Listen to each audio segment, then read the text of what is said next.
It's side. Their job, torque down the bolts, the packing nuts on this particular valve, and that is, as I understand it from the launch team, currently in work. Safety team is watching on cameras that are in and around the launch pad. This is not a totally uncommon operation. The Red Crew, there's a number of individuals who stand by ready to do work on the Red Crew who are specifically trained in their areas of expertise when they have to put hands on at the launch pad after or during tanking.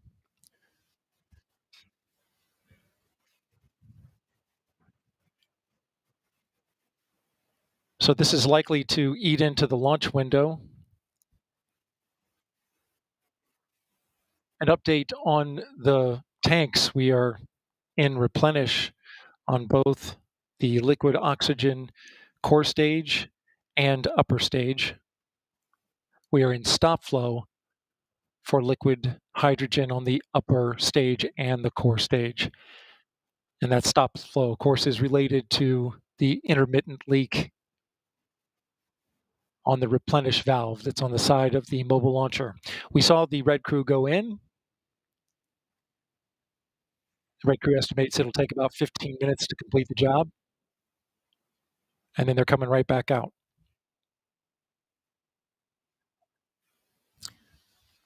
This is Artemis Launch Control.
T-minus 2 hours and 7 minutes and counting.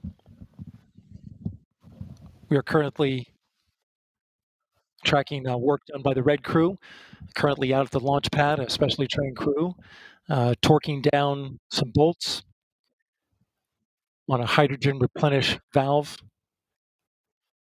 The safety team has eyes on it. They're currently doing that work. I want to make a programming note for you. Currently, if you're watching NASA TV's main channel, we are now going to begin the special launch broadcast that we have planned. Meanwhile, over on the NASA television media channel, we will continue with operational commentary. Again, we're getting ready to start a launch broadcast, a special launch broadcast on the NASA TV main channel, but we will maintain operational commentary on NASA TV's media channel. Please stand by for that. This is Artemis Launch Control.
Yeah, that's right, Megan. The launch director gave the go for tanking shortly after 3 p.m. this afternoon. But as of right now, there is a red crew, as they are named, a specially trained team of individuals out at the pad making an unplanned change to a replenish valve on the liquid hydrogen side.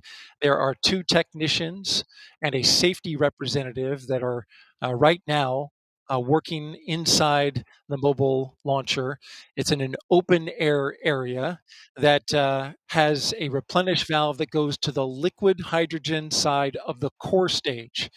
Now, this happened roughly earlier this evening, probably about an hour ago, when a leak was detected at the core stage liquid hydrogen valve by the launch team here inside firing room 1 at the Launch Control Center.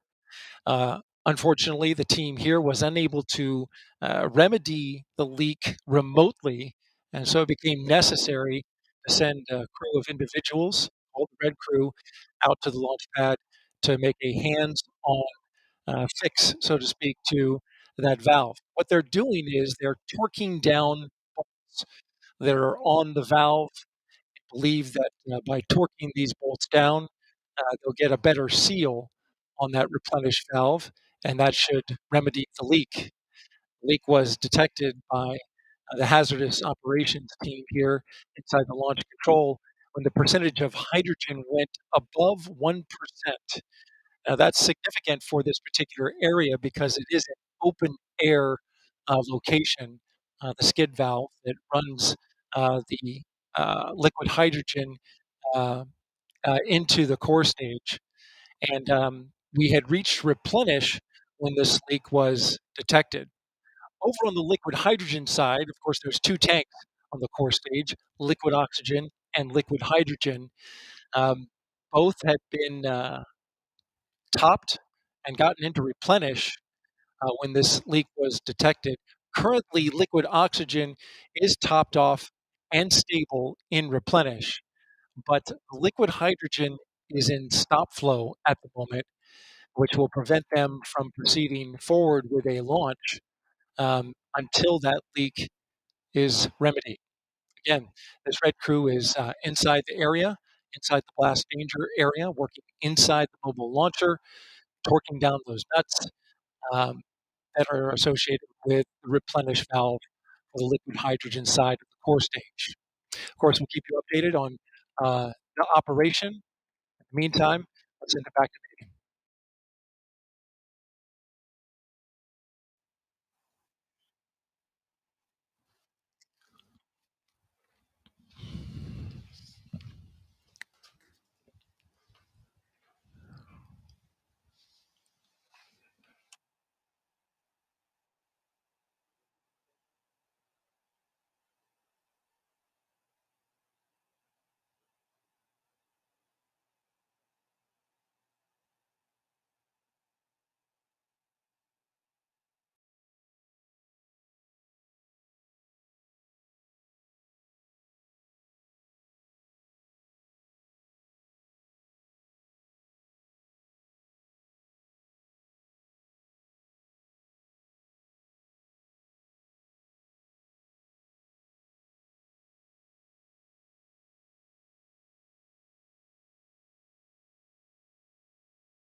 Yeah, Megan, now continuing to track the Crew's work at the launch pad. This is a specially trained team of three individuals, two technicians, one safety representative, who are currently right now inside the mobile launcher at the base of the launch pad.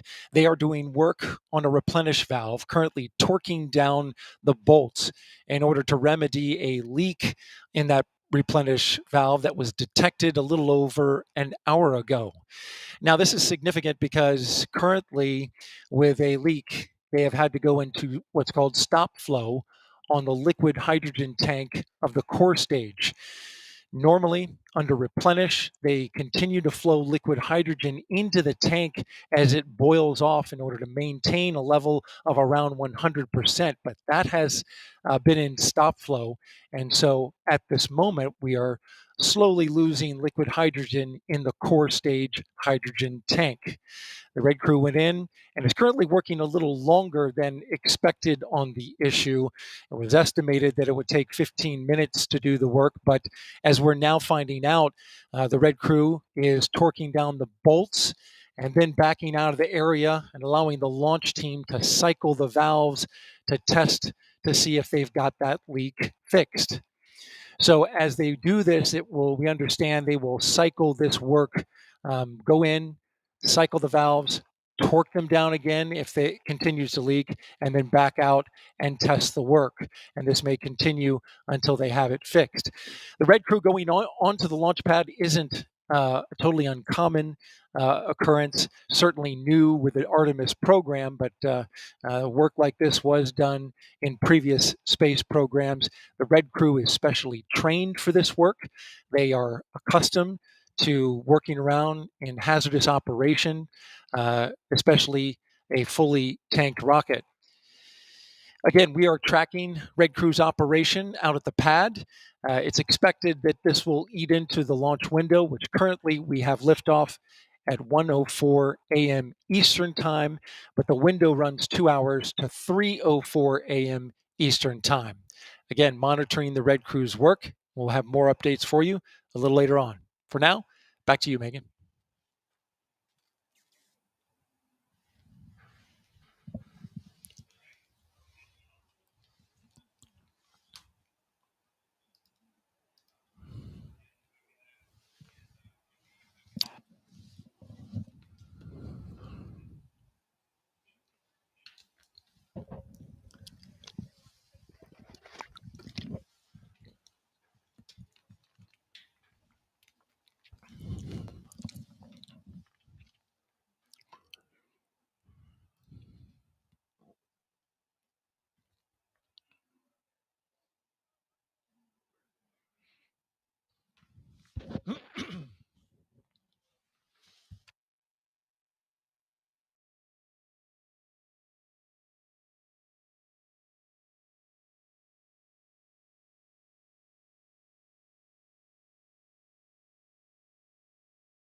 T minus 1 hour and 45 minutes and counting. We are currently watching work out at the launch pad alongside the mobile launcher, where a team of individuals is currently torquing down bolts associated with a liquid hydrogen replenish valve. The work is ongoing. The safety team is monitoring the Red Crew's work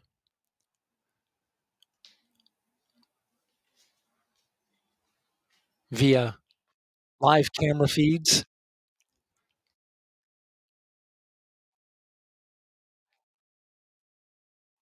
The work was signed off on by the launch director around 10 o'clock Eastern Time when an intermittent leak was detected on the hydrogen replenish valve to the core stage.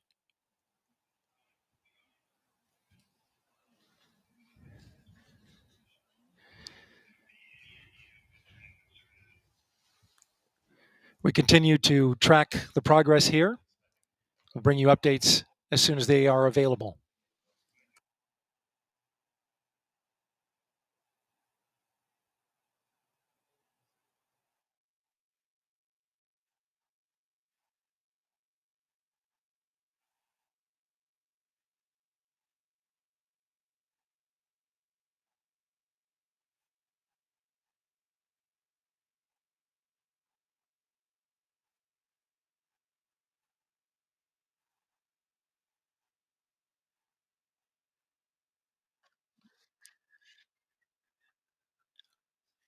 Yeah, Megan, we just saw the red team give a thumbs up to the camera as they are doing their work out at the launch pad. Currently, they're torquing down some bolts to the specification required in order to try and stop what has been described as an intermittent hydrogen leak in the area. It went above the 1% threshold, and so that is a violation of the has gas limit in that area. The team continuing to work. As you look at the rocket on the pad, they were called out to the pad about a half hour ago, and they appeared to be making their way, at least have stepped back from the area of work. The way that the workflow has been going is they torque down the bolts, step back a little bit. The launch team then cycles the valves to check to see if the leak is still there, and then they come back in, and this has happened a couple of times, and start torquing the bolts again. The rocket was nearly fully tanked. The core stage was in replenish for both hydrogen and oxygen. The upper stage had nearly been finished when the leak was detected, and the countdown, though it is continuing, the leak had to be addressed in order for the launch to proceed. The replenish puts the hydrogen back into the tank after it boils off. And so currently we're in a stop flow, which no longer allows a replenishment of the hydrogen tank. And that would not allow us to have a launch without those tanks being in total replenish and also in a vented configuration, which has also been put on hold. I'm sorry, not a vented configuration, but rather an engine bleed has been stopped. And so that would need to continue as well in order to get the engines conditioned for launch. That's the latest here from Firing Room 1 at the Launch Control Center. Megan, will send it back to you.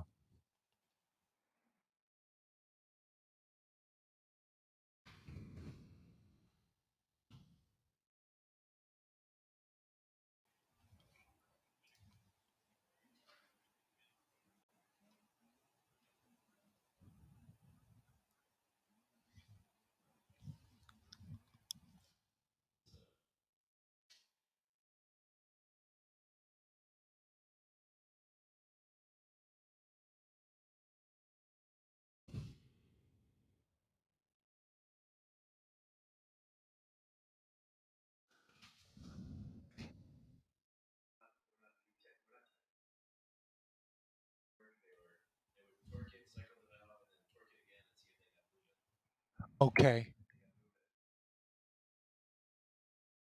See if they got movement. So the valve's not moving, the valve's like frozen or oh, so the nuts were loose, like visibly loose. Okay. All right. Okay, so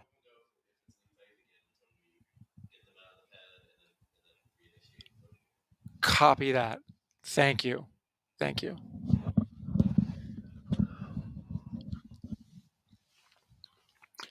Are they done?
T-minus 1 hour and 38 minutes and counting. We have an update now. Again, an update from Launch Complex 39B. The red crew has completed their work at the pad, tightening down some bolts that seal a liquid hydrogen replenish valve on the side of the mobile launcher. I want to correct something that I said earlier, and that is that they are not leak checking it in between torquing the bolts. They are just cycling the valve in between torquing the bolts to make sure that the bolts are secure. Again, the work that happened was tightening down the bolts on a leaky replenish valve on the liquid hydrogen side that feeds the core stage. And they cycled that repair, cycled the torquing of the bolts as the launch team cycled the valves. The work is complete, and the red team is on their way out of the pad. They're specially trained to work inside the blast danger area. There are 2 technicians and 1 safety representative now headed out of the mobile launcher.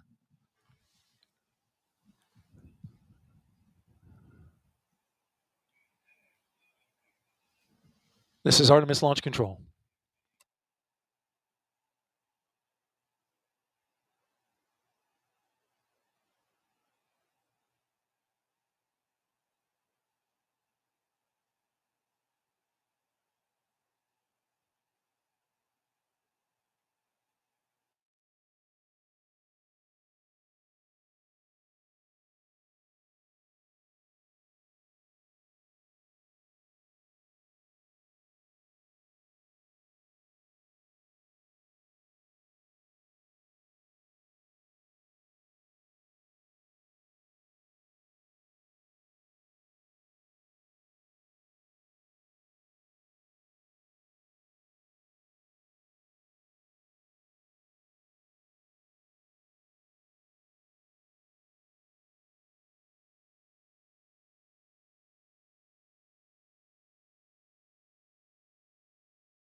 update on the operation out at the pad.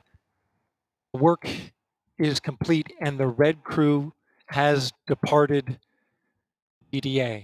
Again, the red crew that was out at the pad torquing down the bolts to a leaky core stage hydrogen replenish valve has been complete, and the red crew has departed the blast danger area.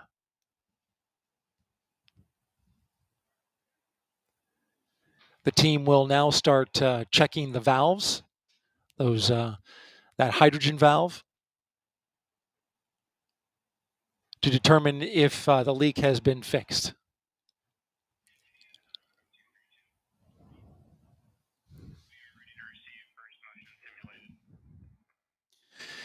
Discussion will now take place on what to do about the requirement for a 90-minute engine bleed with liquid hydrogen. That was interrupted when the core stage replenish went into stop flow as a result of the hydrogen leak. Again, a discussion about how to manage the 90-minute bleed will be happening, and we'll give you the latest on that in a moment. For the meantime, we're at L-1 hour and 28 minutes and counting. This is Artemis Launch Control.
Yeah, that's right, Megan. We're inside the firing room number one here at the Launch Control Center at the Kennedy Space Center.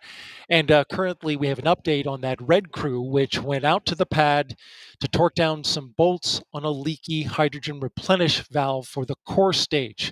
And that update is that the red crew has departed the blast danger area. They have completed their work. They got to go at 10 p.m. this evening, 10 p.m. Eastern Time, to go out and conduct work that took roughly an hour from the time they were given the go till the time they left the blast danger area. The technicians, two technicians and one safety representative, did the work out at the pad on the replenish valve. And now that they are on their way back, the team is now examining the work and whether or not that leak is still there. What we do know is you may have heard me mention that this put the liquid hydrogen tank into stop flow, and as a result, also stopped a required 90-minute engine bleed for the liquid hydrogen side. Teams have come to the conclusion that only a 45-minute bleed is required at this point. They can resume the bleed at the point that they left off, and it'll be enough to meet that requirement for launch. You're looking now at a graphic where we're tracking the core stage fill rate. We did this earlier this evening. Took about 4 hours and 20 minutes to fill the core stage. You can see on the left that the core stage liquid oxygen is at 100%. That's the same for the upper stage, and both are in stable replenish. As you can look to the right, though, you can see that we're at 97% for liquid hydrogen. A reason for that is because when we went into stop flow, that means that the replenish was no longer refilling the tank, and that liquid hydrogen was boiling off and draining some of the capacity out of that particular tank. So we've lost some liquid hydrogen. The plan is to resume, of course, the filling of liquid hydrogen, which goes into that into the liquid hydrogen tank on the core stage, and then vents out on that flare stack that you see to the right, where excess hydrogen is burned off. That's the latest here from Fire Room 1. Megan, we'll send it back to you.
Oh, minus 1 hour and 13 minutes.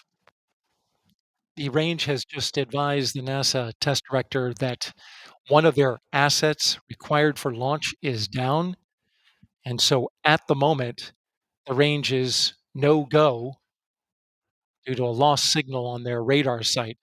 Again, range has advised the NASA test director that one of their assets required for launch is down.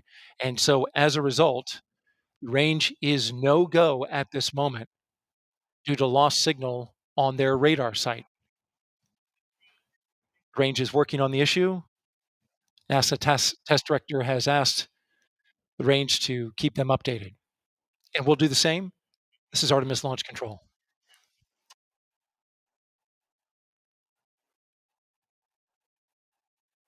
Update on the core stage liquid hydrogen replenish valve.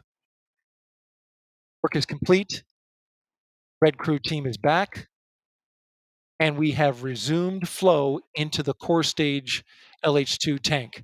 Again, we have resumed flow into the core stage LH2 tank.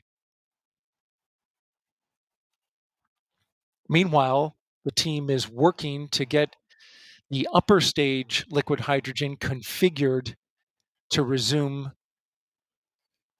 the fueling operation on that part of the rocket. Stand by for more updates. This is Artemis Launch Control.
Yeah, thanks, Megan. And so we get an update for you now. The Red Crew, of course, completed its work on torquing down the bolts for that replenish valve on the core stage hydrogen side.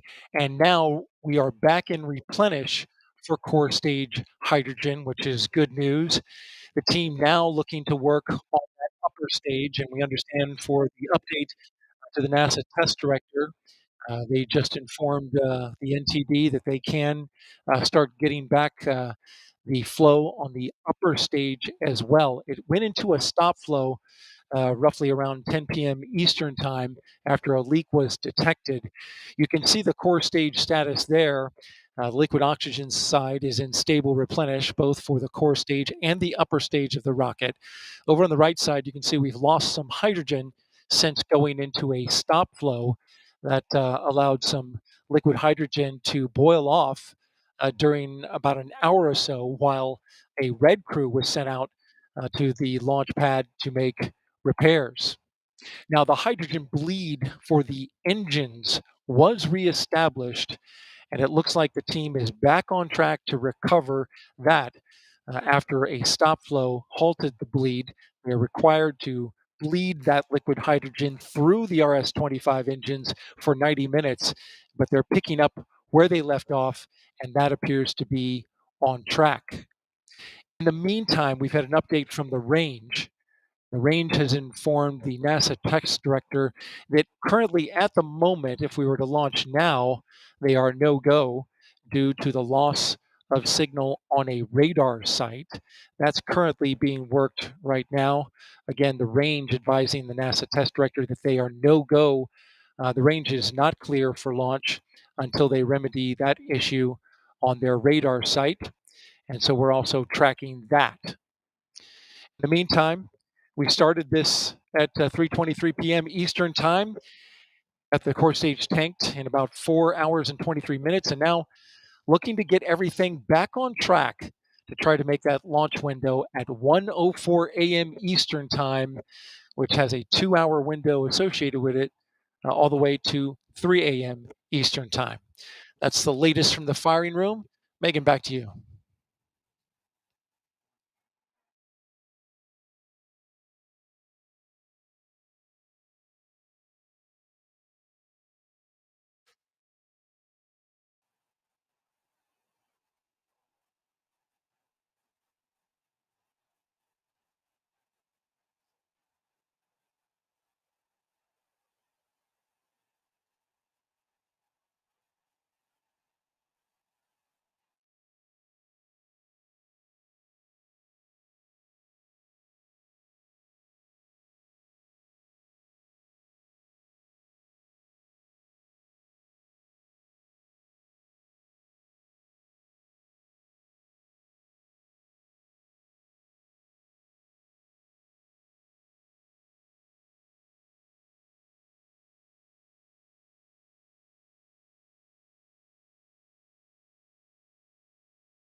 T minus 56 minutes and counting. We have an update now on the range. Stand by. The range is updating the NASA test director at the moment. Again,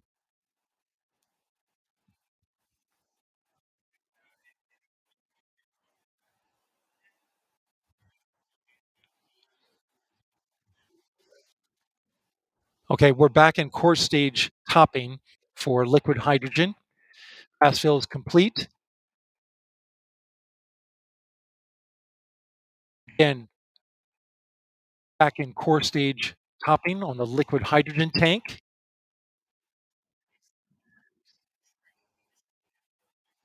And the update on the range. The range safety officer reporting to the NASA test director that the problem they had with um, access to the data from their radar site was a bad Ethernet switch.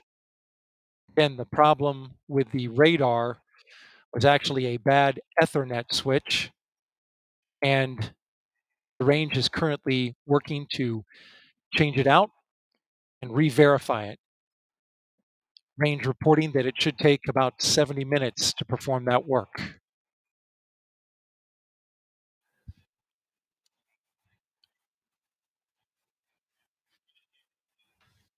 This is Artemis Launch Control.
T minus 42 minutes and counting.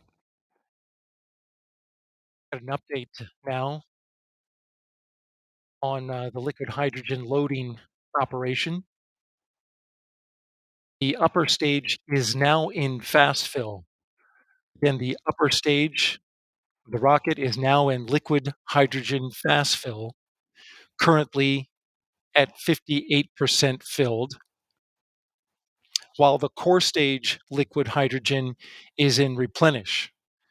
Again, the core stage liquid hydrogen is in replenish. On the liquid oxygen side, both core stage and upper stage are in stable replenish. Update on the range. The range informed the NASA test director that they will need to take a little bit longer to verify the replacement of an Ethernet switch, which put out data that they were receiving from a radar site.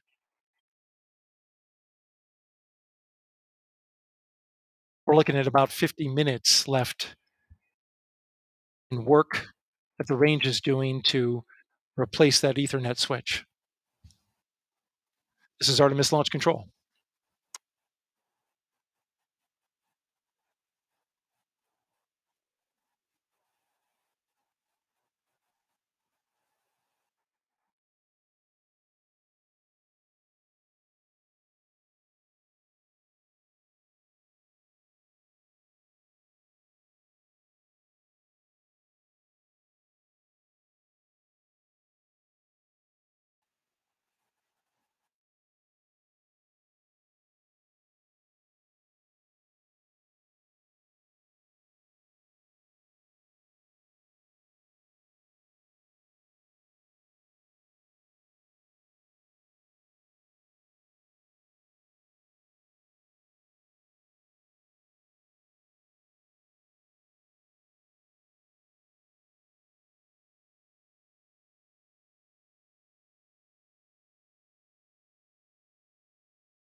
Yeah, we've had a couple of issues that the launch team has been working, and we have an update on both of them.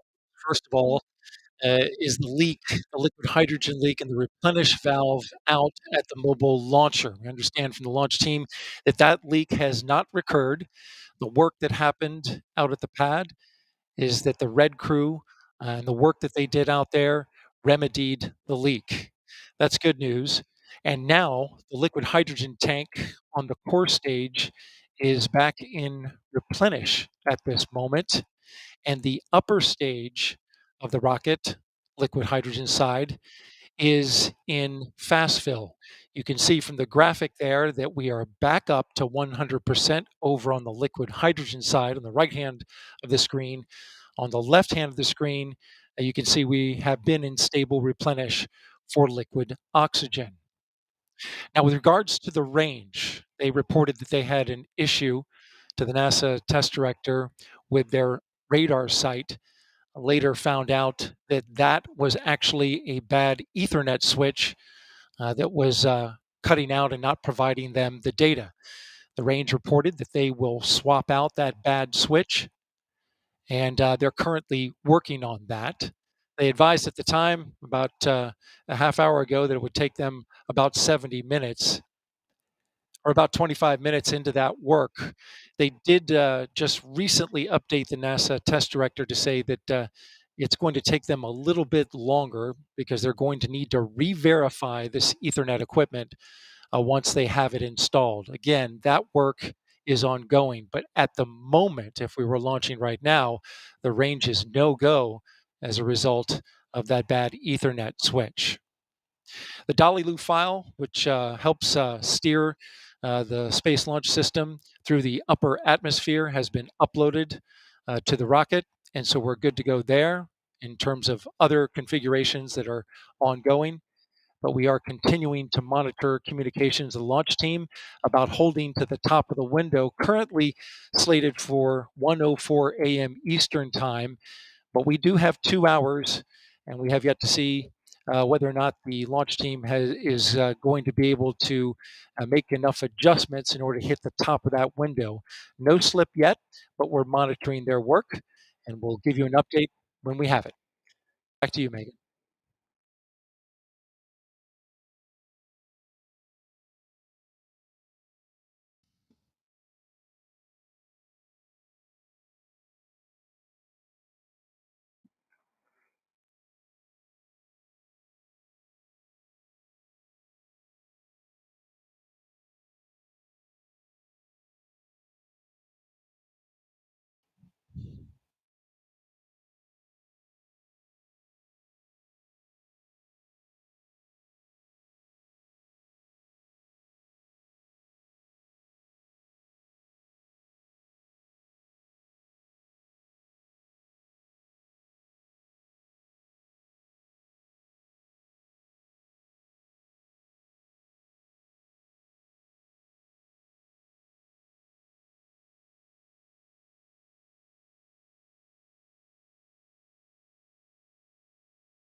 T minus 14 minutes and counting. We have an update now on the upper stage of Space Launch System, currently at 75% filled. We're in fast fill for the upper stage, and currently it is 75% filled for liquid hydrogen. We're in stable replenish for the core stage, both liquid oxygen and liquid hydrogen, and that includes the liquid oxygen on the upper stage. Stand by, we're getting an update from the range on their issue. We'll be right back.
Yeah, Megan, we actually have about 10 minutes before we go into a half-hour hold. That half-hour hold is part of the L clock, and what you see on your monitor right now, I believe, is the T clock. So, in about 10 minutes, we'll hold for a half hour, and currently the launch team is trying to evaluate how much of a delay may result from some issues that we've been facing over the past hour. Just to recap those, we had a leak in a replenish valve on the mobile launcher that feeds into liquid hydrogen core stage tank. That's been resolved. The leak has been fixed, and we're moving forward. Currently, the upper stage of the rocket for liquid hydrogen is roughly 70 8% at the moment. So that is tracking. Progress continues there. The core stage has been topped off, and now both liquid oxygen and liquid hydrogen are 100%, along with the upper stage of the liquid hydrogen side of the equation. So we're just waiting on the complete tanking of the upper stage liquid hydrogen. Now, with regards to the range issue that we had, we just got an update from the range, 45th Space Wing officer reporting in to the NASA test director that the Ethernet switch has been replaced. This problematic switch took down their ability to see radar from one of their assets, which is key in getting acquisition and signal for the flight termination system if it were to be needed. Of course, this is a critical system that has to be tested before we can launch. So at the moment, we're looking still at a 1:04 a.m. Eastern Time launch, but it is pretty clear from the work that is ahead that it looks like we're going to slip into that window. How much exactly? We don't have an accurate calculation from the launch team as of right now. But of course, we're anticipating that. So for the moment, you see on your clock now, we are in the T minus 10-minute hold. We just entered that. And now, roughly, we're looking at 28 minutes to uh, resume terminal count. The launch team will assess what work needs to be done, how that syncs up with the range getting back online with their equipment, and then we should have a new T0 for you soon. That's the latest from Firing Room 1 here at the Kennedy Space Center. Megan, back to you.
T minus 10 minutes and holding.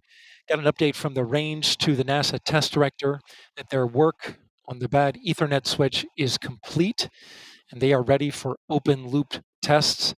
This tests the range ability to send a destruct signal to the rocket in the case it were to go off course and endanger the public. This is a mandatory test that needs to be completed. Again, the range finishing the work on the replacement of their Ethernet switch that was rendered their radar acquisition and sending of the flight termination signal to the SLS rocket repaired. And so now they need to run an open loop test to confirm that they have a good signal going into the rocket in case they need to send a flight termination signal. For the upper stage of the rocket, let's talk about the whole rocket, core stage and upper stage. We have the core stage in stable replenish, both hydrogen and oxygen. And in the upper stage, we're stable on the liquid oxygen side. We briefly paused fast fill on the upper stage, which is currently at 80% filled, in order to do a test of the vent valve on that liquid hydrogen tank. Fast fill has resumed, and currently we are in topping on the upper stage liquid hydrogen. So that is just in. We are into topping on the upper stage of the liquid hydrogen tank, and we are awaiting the range testing their flight termination system with the launch team. This is Artemis Launch Control.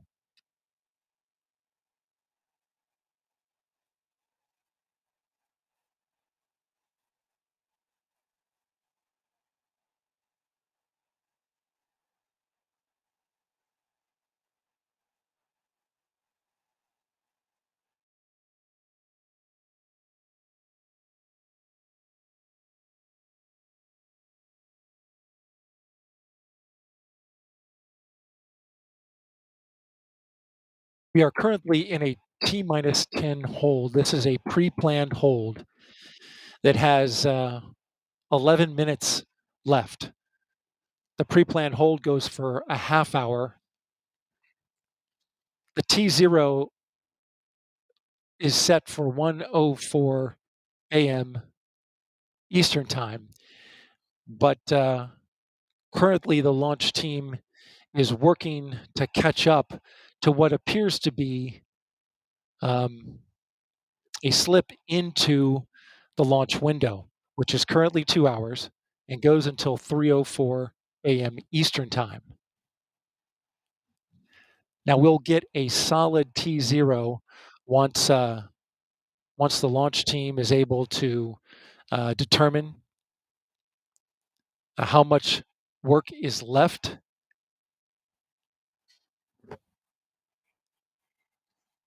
But again, it's based on the math and where we are, it looks like we are slipping into the window. But again, that's not official. We don't have a new T0 as of right now. This is Artemis Launch Control.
JSC.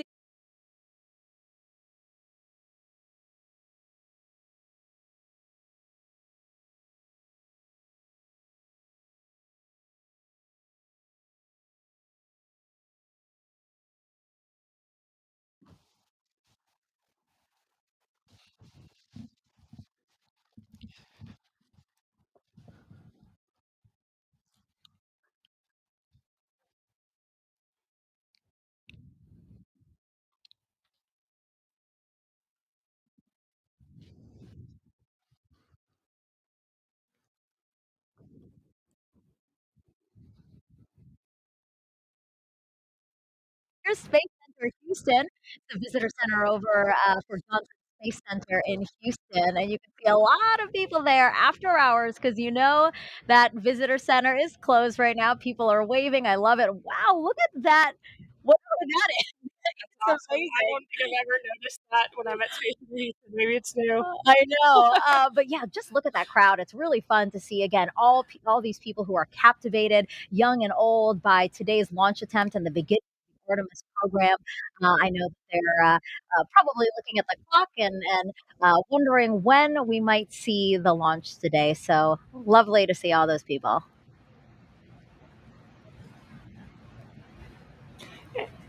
And there's the Space and Rocket Center, where we have a ton of people We have waving their cheerleaders. flags, cheering us on tonight for this incredible launch this evening. I love that. They totally look like cheerleaders, and they're embracing it. I love it. And yeah, this is the U.S. Space and Rocket Center. This is the visitor center over in Huntsville, Alabama. As I've said before, this that Marshall Space Flight Center there is super instrumental in what the Artemis program is doing. That they contributed a lot to the mission, so it's nice to see everyone there. And then here is Airbus in Bremen, Germany. So Airbus is the main contractor for the European Space Agency, and together the company and ESA, they provided the European Service Module, which is an important part of the Orion spacecraft. So we have quite a bit of people there. A more reasonable time over there in Germany. It is 7 a.m. So I'm going to say Guten Morgen to them. Did I say it right? Guten Morgen to them over there in Bremen, Germany. Again, the Airbus company.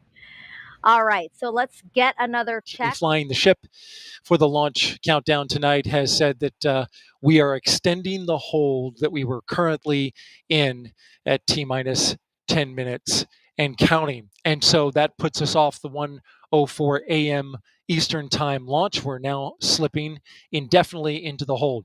And NASA Test Director Carlos Monge saying that we are currently estimating how much work needs to be done before resuming the polling that is supposed to take place 15 minutes before launch. It then goes to terminal count at T minus 10 minutes.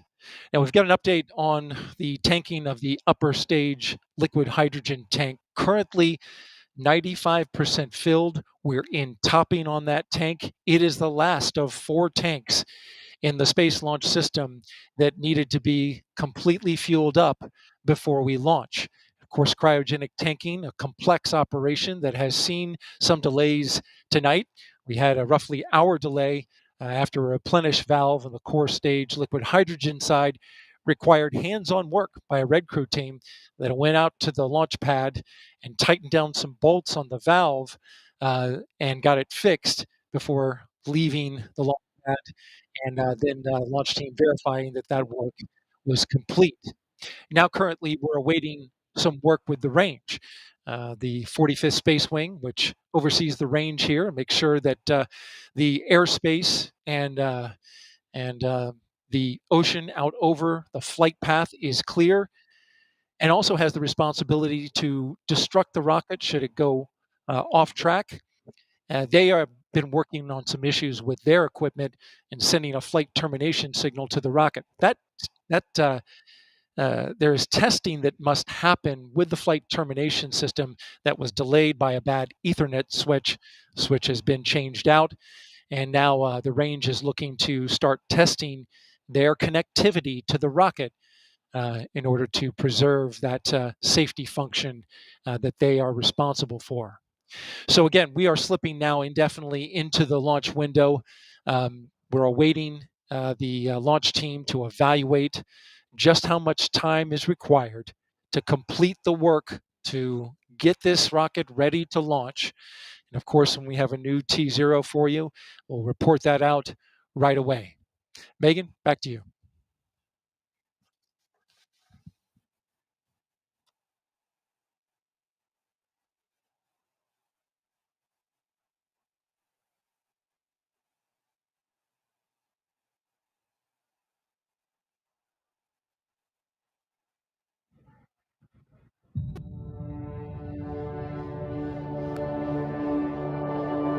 Watching Apollo footage of astronauts doing geology on the surface of the moon is a really great way to think about preparing for Artemis, for putting people on the lunar surface once again.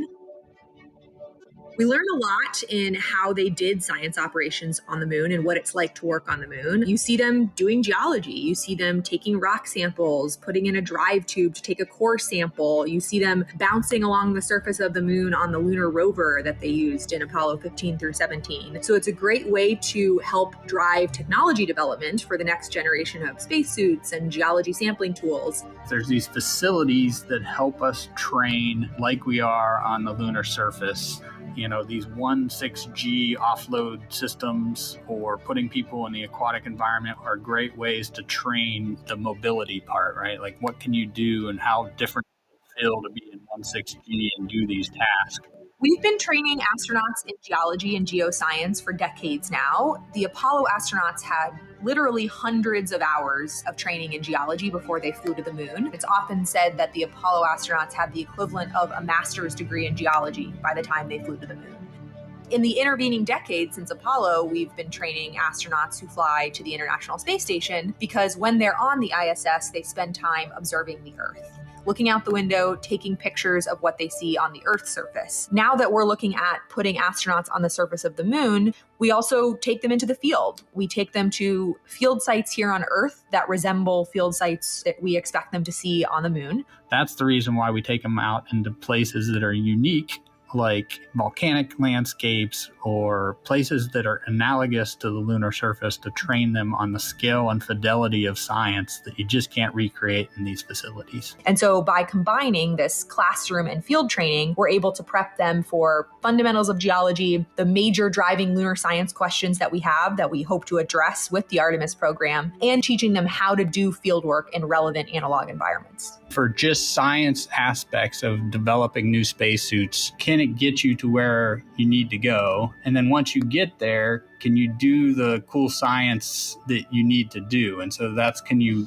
move effectively and efficiently in the suit to be able to collect the samples or use the tools or the instruments? For the visibility, it's like, can you make the necessary observations that you need to? Or does the suit have the lights on it that it needs to illuminate the surface and make the observations you need to?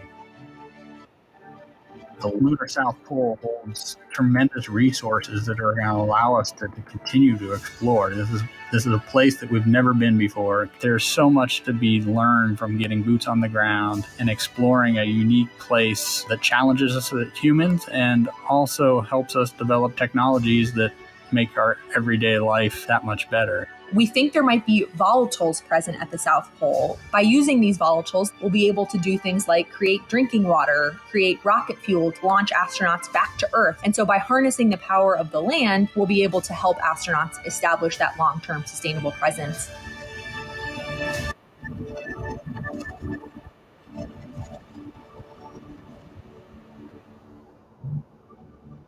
It's human nature to explore. Pushing our boundaries and exploring our universe is, I think, just one of those things that's just stuck in our human nature, and that we need to do it in order to understand the world around us, including our Earth and our solar system.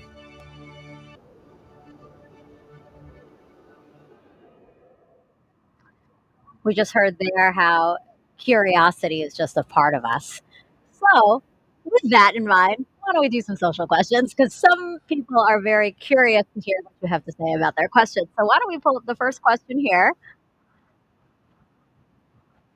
What are your thoughts on the responsibilities that come with going to space? Obviously, a question for you. I am not going to space. Yeah, the opportunity to travel to space comes with a lot of responsibility. I think for all of us, it's a huge honor to be a part of these teams, and the work we're doing is so critical in supporting scientific discovery on the ground. So on the International Space Station, we're a national laboratory. Our crew executed over 350 different scientific experiments during our 6-month mission. And so when you think about that, it's years of work to get one of these payloads or an experiment on the space station. Yes. And sometimes that's someone's life's work you're holding in your hands and executing. And so being prepared for those moments is really important, and understanding how to bring the team from the ground into solving complex problems. We take that really, really seriously. And of course, we want to share what that experience is like. Only a few people have been able to go to space. And as we commercialize space, as low Earth orbit becomes more accessible, that'll change. But still, it's only available to some of us. So we really want to share what that's like and the perspective we gain from our time up there. It's really great to see and hear that you guys acknowledge that, right? Like that this experiment that you're holding, that you're working on for 6 months, somebody has been working on literally for years. I mean, I've talked to some scientists and they're saying, oh, this has been my life's work, 20 years of Absolutely. my life's work. So yeah, that's a really good question. I like Yeah. that question a lot. Okay, we have another one from social media here. Astro Kayla, have you considered what you might say if you had the opportunity to be the first female to set foot on the moon's surface? No, I have not considered that. If I was in that role, it's something I would take really seriously. I think the iconic words of Neil Armstrong, one small step for man, one giant leap for mankind, are something that we all know, whether you witnessed that moment or not, or it happened before you were born. For me, I think we all have that embedded in our psyche, those important words. So I think it's something I would have to think a lot about ahead of that mission. Yeah, that would be in the history books. That'll be something you're remembered for. Oh my gosh, I'd be so anxious delivering it, even after I've thought of what I want to say, like to actually open my mouth and say it from the surface of the moon. Wow. Yeah. That we'll have to think about that one for sure. Okay, let's see another question here. Oh, why is the spacesuit orange in color? That's an awesome question that I wish I knew the answer to. Megan and I were actually talking about that earlier when we had Snoopy up here. It's a continuation of the same suit that we used during the shuttle era. And I was kind of hypothesizing that maybe it's to help forces if for some reason when we landed in the water, we had to get out of the capsule for some reason, it would be easy to see us. But that I'm going to have to take a phone a friend on that one, I think, to know the real answer. I'm sure somebody will be commenting on social media right now with what the real history behind the orange suit is. I'm trying to think about it too. I'm thinking, does it have anything to do with SLS being orange? Because of yeah, the match your vehicle. Yeah, Why not? maybe it's I don't know. I don't know. We got stumped. That was our first one that we got stumped on. Do we have another question?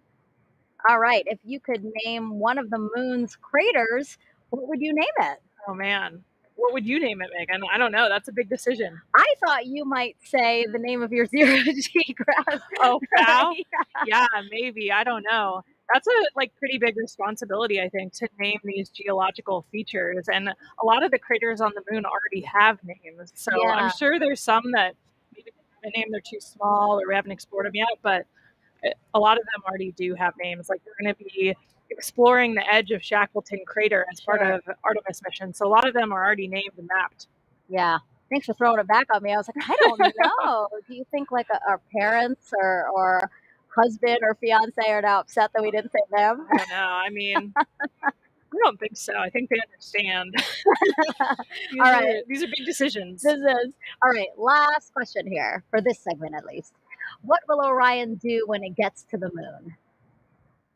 So for this mission, Artemis 1, it's actually going to orbit the moon and then go into a distant retrograde orbit.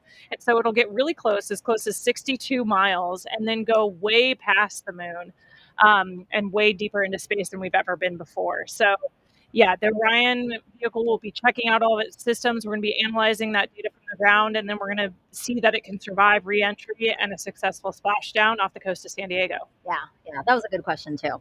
Okay, well, again, just keep those questions coming. We're entering into this launch window, and we do have time, so we'd love to hear from you, and we'd love to try at least to answer most of your questions. So you've been hearing throughout the broadcast all the different science that returning to the moon will enable us to do. So there's actually something called the Prime 1 mining experiment, and that's going to robotically look for ice and other resources below the lunar surface. NASA's first polar resources ice mining experiment, also known as Prime 1, will robotically look for ice and other resources below the lunar surface. Thanks to data from spacecraft orbiting the moon, scientists believe that the polar regions contain water ice in the form of ice just below the surface. With the right technologies, that ice is a game-changing resource that can be mined and used to produce propellant and breathable oxygen for future explorers. Under NASA's Commercial Lunar Payload Services Initiative, the agency selected intuitive machines to fly and land Prime 1 on the moon's south pole. Prime 1 will land near the Shackleton crater to drill into the lunar soil in an area that could contain water ice. Prime 1 is made up of two instruments, Trident, the regolith and ice drill for exploring new terrain, and M-SOLO, the mass spectrometer observing lunar operations. Trident will drill up to 3 feet into the lunar surface, extract lunar soil, and bring it up to the surface. Trident drills to its maximum depth in multiple phases, stopping at different increments. As it reaches each desired depth, it will pause and retract the drill string to deposit lunar soil on the surface for analysis.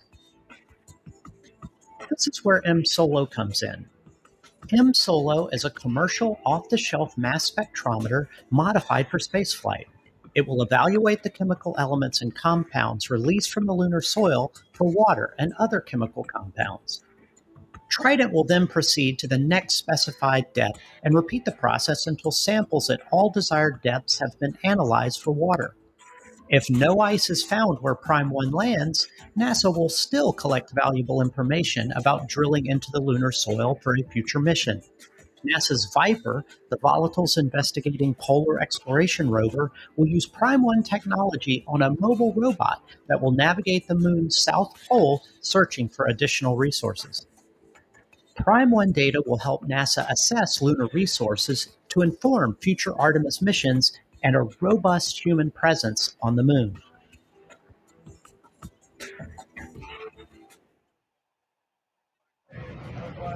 So we are still awaiting a new T0 for today's launch attempt, but for more on what to expect when we launch for this first day, let's go to NASA's Dan Hewitt. He's inside our Apollo Saturn V Center at the KSC Visitor Complex. A new issue that the launch team was studying, and that's the possible liberation, as they say, of some RTV, room temperature vulcanization, essentially caulk that is around the Orion, between Orion and panels that come off to reveal the solar panels for the Orion and European service module. The problem is essentially this: the caulk has a sensor in it, and it through camera inspections of the rocket, they have been able to determine that it is loose and could potentially come off. This is the same issue that was brought before a mission management team, which evaluates additional risks to the rocket, just a day ago. This happened after Hurricane Nicole passed through and delaminated some of the caulk around the bottom of Orion that connects to those panels. The team has determined that this caulk that encompasses this sensor on Orion is likely to come off after launch. And so the engineering team went and did a full analysis on what that debris trajectory could be once it comes off. and they evaluated that it falls within the same amount of risk that was evaluated by the mission management team a day ago. And so, with no additional risk, that constraint has been removed. The engineers going on further to say that the RTV, as was discussed a day ago, um, is a loose and pliable material that is unlikely to cause a higher risk due to damage. Um, they say it's likely to hit the LVSA, which is the adapter, cone-shaped adapter that meets Orion and comes down at the ICPS, and then comes down to the core stage. It is a rigid structure that would be able to withstand the impact of that RTV. So that constraint was just removed after discussion between engineers and the NASA test director, launch director, and mission management chair, Mike Serafin. And so now we continue on. We are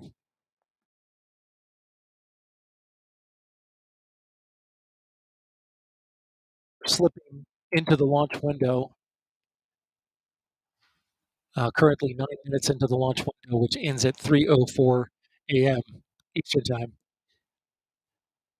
The team is currently evaluating the work they have left to do and how much time it will take them to complete it before they can start polling for go.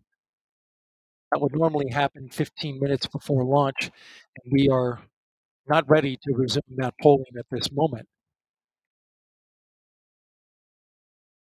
And so we are going into the window. The question is, how deep are we going into the window? A rough calculation of the work, and this is a rough calculation, just for the benefit of those who are watching and those who are here to watch the launch, is no earlier than 1:45 a.m. That again is a rough estimation. It has to be evaluated, calculated, and a new T0 given. And currently, at this moment, we don't have that.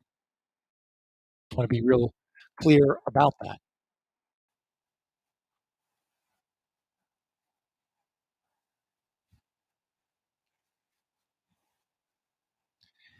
The issue with the range and their radar asset, that has been fixed, and we are awaiting verification of their testing, which is part of the flight termination system, a critical safety system that allows the 45th Space Wing to send a destruct signal to the rocket should it go in the wrong direction. That test has not happened. And although the rocket is fully tanked, both core stage and upper stage, there's still some work to do to get it completely configured and ready to go. That's the latest. This is Artemis Launch Control.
and reveals on the crew module the heat shield. I circled it earlier. This is goal number 1 of the Artemis mission. Artemis 1 mission is testing this heat shield at lunar return velocities, because when we make that trip around the moon and we come back, we are going in speeds of excess of 20,000 miles an hour. So when we slam into the Earth's atmosphere, it's going to heat that thing up to more than 5,000 degrees Fahrenheit.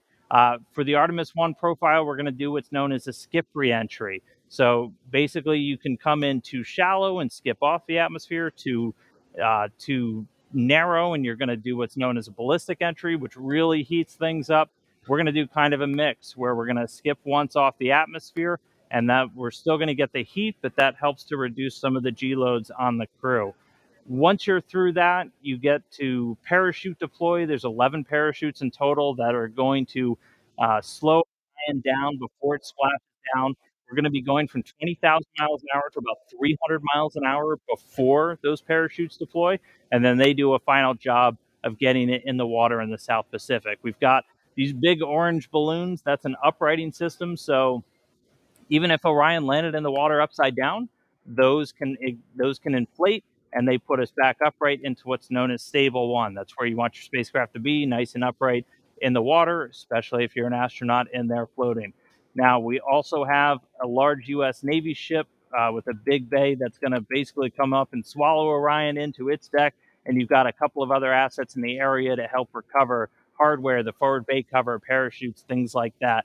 But that's scheduled to happen 26 days after a launch today. So that's 26 days from liftoff here in Florida around the moon to a splashdown in the Pacific. And that will be the first mission in the Artemis program, the farthest we've ever sent a human-rated spacecraft in history, and just the first step before we put people on board. So that's a look at everything still to come. We're counting down to that launch. I'll send it back over to Megan and the team at the host desk, guys.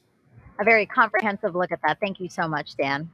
If you're just joining us, welcome to Kennedy Space Center and our live coverage of Artemis 1, an uncrewed flight test that will return us to the moon in nearly 50 years. But, some might ask, why the moon? Well, here's why. We are going. The history of this agency is marked with broken barriers, once viewed as impossible, with science fiction turned reality, with innovations that have spun industries all their own, and with demonstrations of peace for all humankind. We soar in the skies of our home planet. We maintain a human presence just outside of gravity, and we touch points all across the solar system and beyond. We're going back to the moon, and this is why. The moon is a treasure trove of science. It holds opportunities for us to make discoveries about our home planet, about our sun, and about our solar system. The wealth of knowledge to be gleaned from the moon will inspire a new generation of thought and action. Without fail, every major program and mission NASA has invested in has led to technologies and capabilities that have shaped our culture. The breakthroughs of the Artemis era will define our generation and the generations to follow. The tens of thousands of jobs associated with propelling us to the moon today are just the beginning of a lunar economy that will see hundreds of thousands of new jobs develop around the world. This is not an ambition of one entity or one country. The exploration of the moon is a shared effort, woven together by a desire for the greater good. Why the moon? Because the missions of tomorrow will be sparked by the accomplishments of the Artemis generation today. Because the ambition to go has already begun. And because Mars is calling. We need to learn what it takes to establish a community on another cosmic shore. So let's camp close before pushing out. And so, we go to the moon now, not as a series of isolated missions, but to build a community on and around the moon capable of proving how to live on other worlds.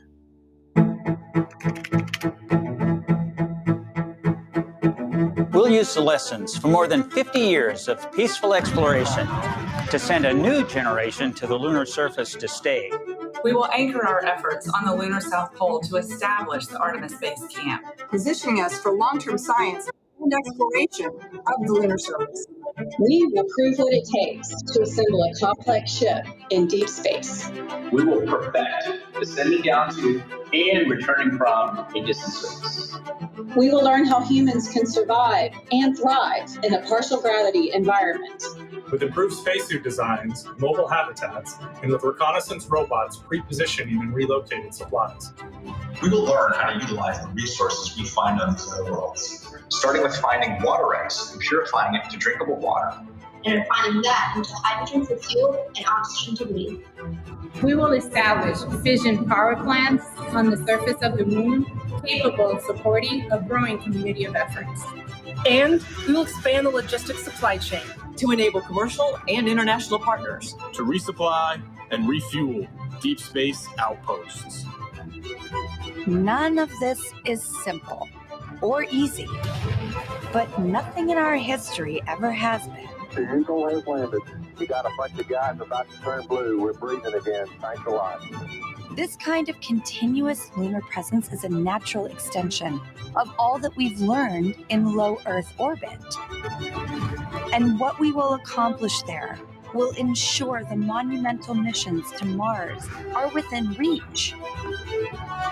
As we ready the launch of the first Artemis mission, and as commercial companies ready their lunar landers for the first private payload deliveries, we have already begun to take the next step.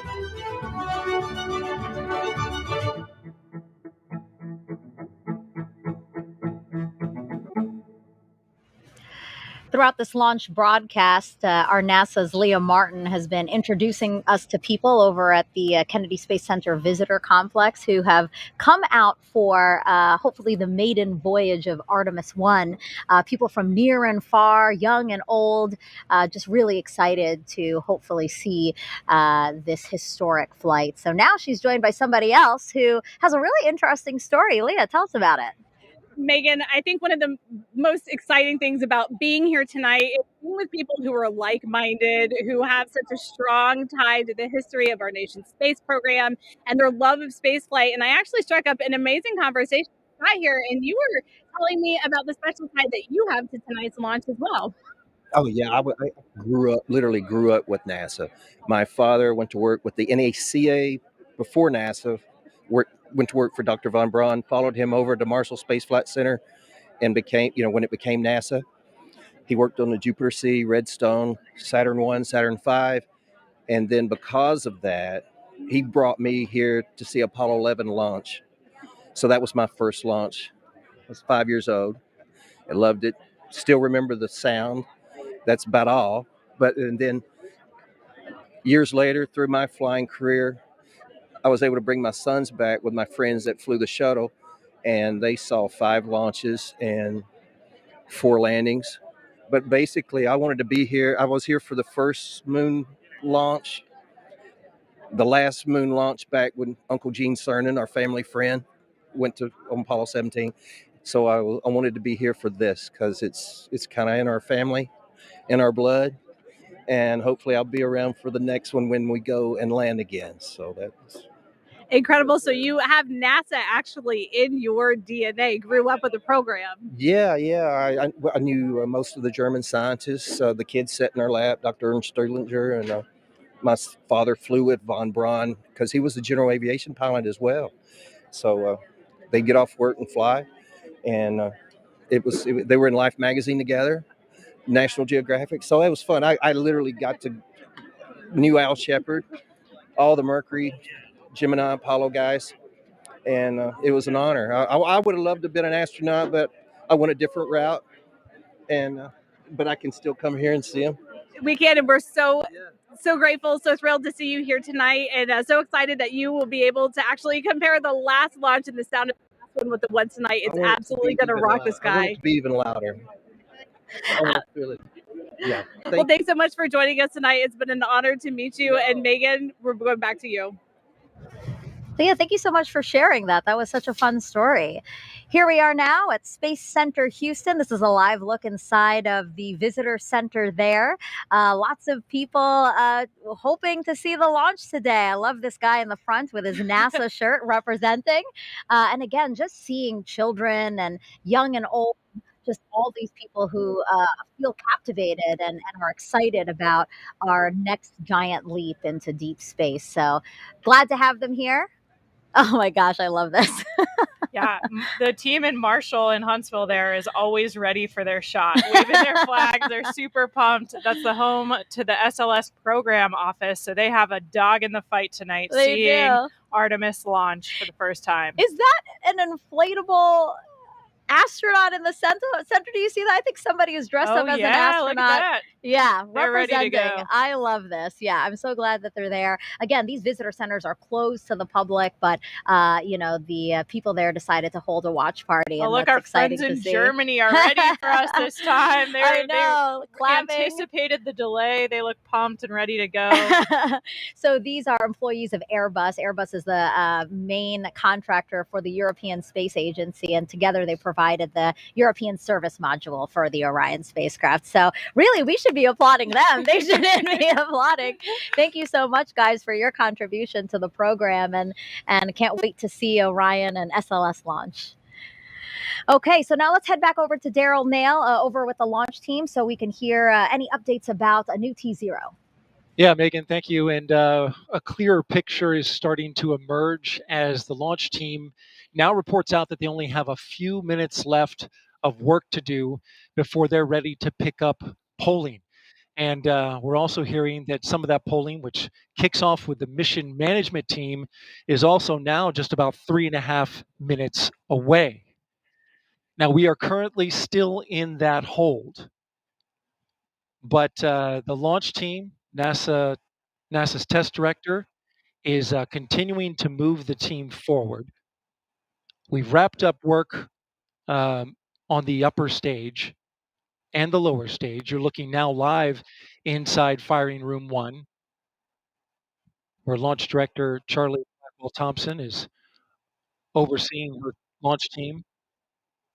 We've had a number of delays that have put us off the T0, but we are starting to track to a T0 close to around a quarter till, top of the hour.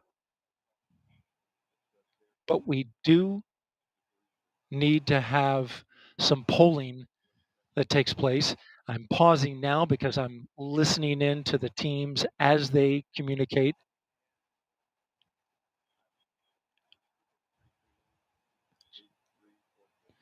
In this launch window, which we're currently 26 minutes into, and it's 2 hours long, it runs until 3:04 a.m. Eastern, can't launch. These cutouts must be accounted for when determining a new T0.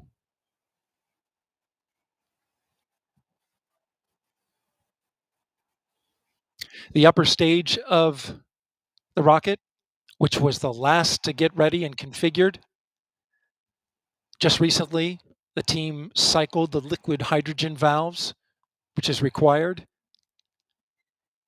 and they are currently working on the LO2 valves, liquid oxygen valves in the upper stage. That work is almost done.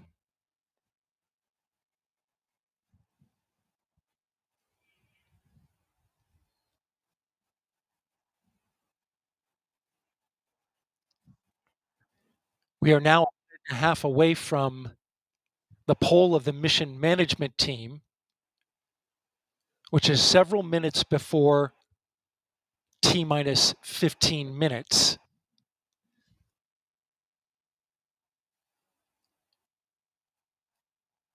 When that pole starts, we'll get a clearer picture of our T0.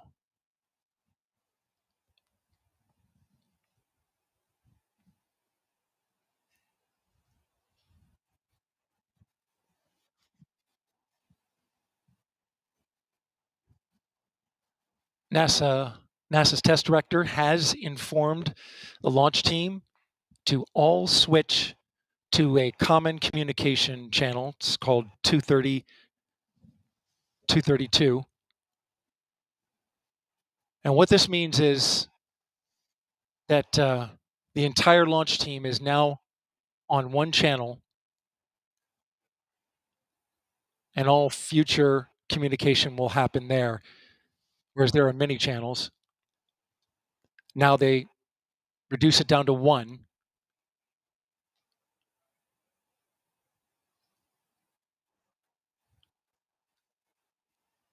Just heard from NASA Test Director Carlos Monge. I'm sorry, Jeff Spalding. Jeff Spalding's on. They swapped out.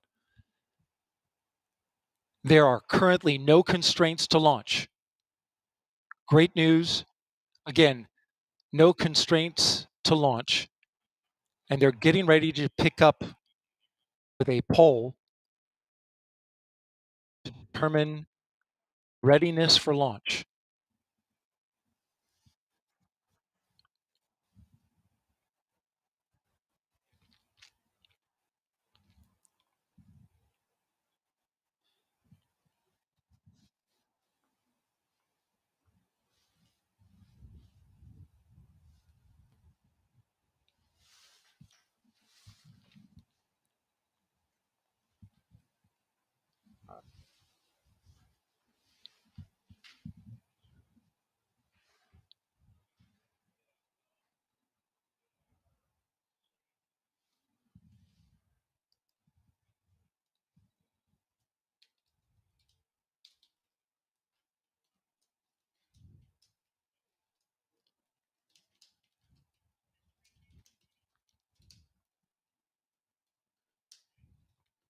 Okay, NASA Test Director Jeff Spalding getting ready to conduct the readiness poll. So we are getting close. We're going to pull up the audio now so that you can listen in.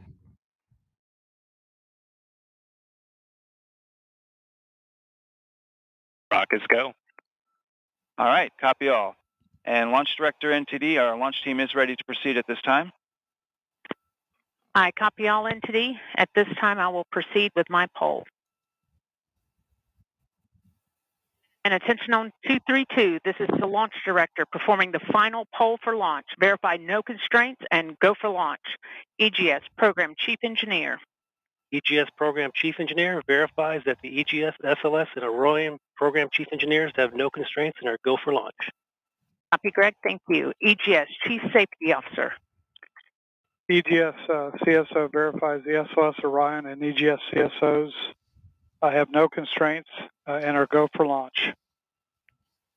Copy, John. Thank you. Range weather. Weather has no constraints and weather is go for launch. Copy LWO and Mission Manager.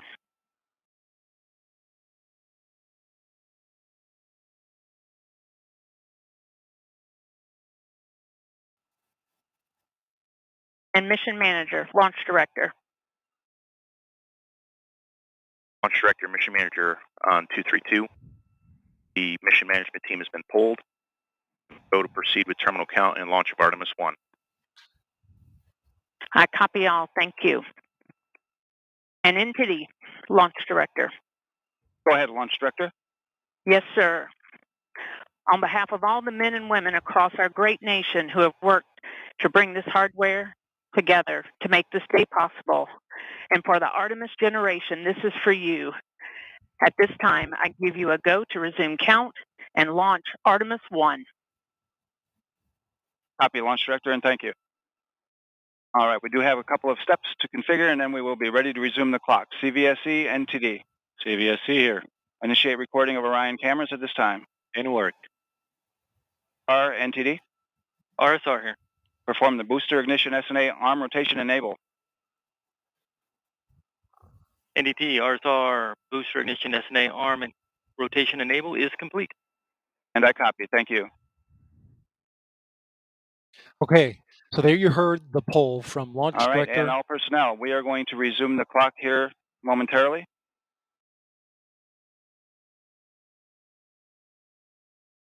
You ready to get that new T0 time?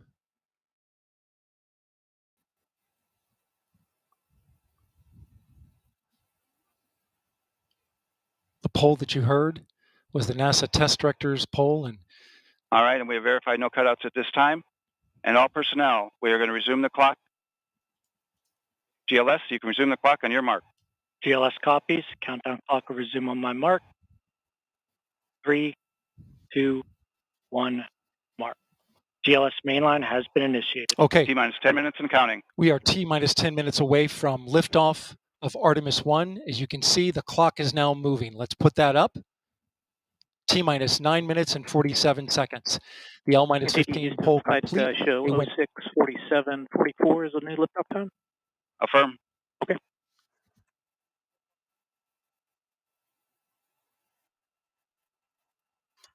Oh, 1:47:44, 1:47 a.m. Eastern Time and 44 seconds.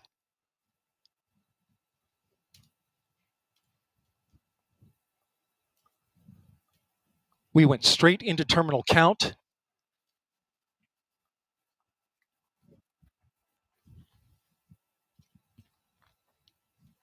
Liftoff now 9 minutes away. So terminal count. Control has been given over to the GLS, the ground launch sequencer, a computer and software that is doing all of the commanding and monitoring of the Space Launch System.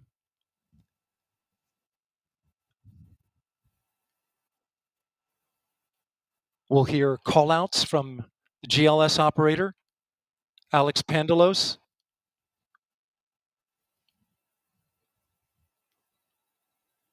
as well as NASA Test Director Jeff Spaulding. GLS is pre-tensioning the umbilicals at this very moment. You can see them as they run down the rocket. That's getting them ready to detach. At liftoff, those arms will swing away.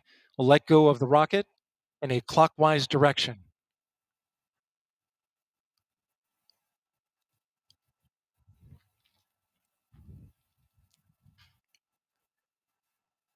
T-minus 8 minutes and counting.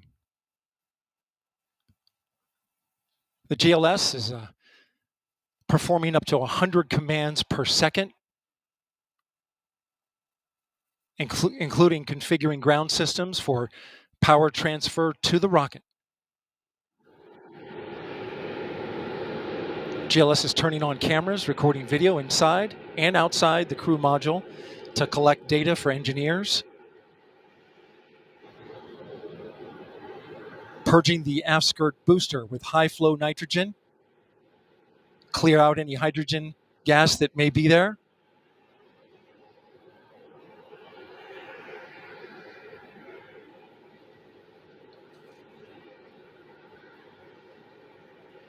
You can see the crew access arm is already retracted.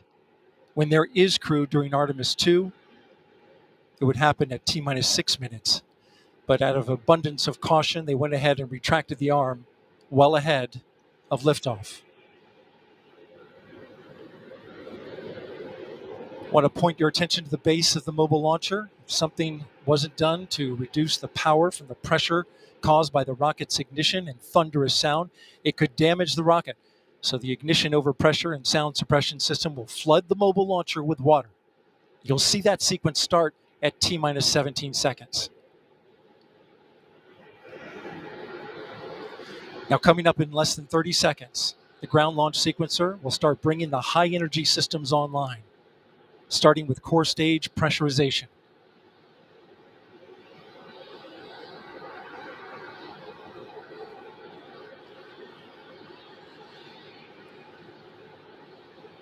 Firing Room 1 is completely silent as they listen for the next call. GLS is go for core stage tank pressurization. The core stage tank is now pressurizing to flight levels. The replenish valve to the liquid hydrogen tank now closing. The liquid oxygen tank will come a little later. Now we're arming the Orion Ascent pyros and transfer to internal power.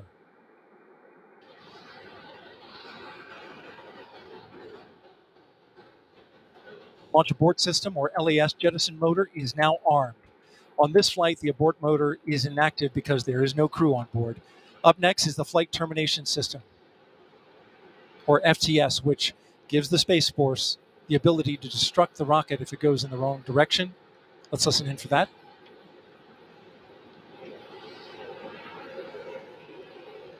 GLS is go for FTS armed.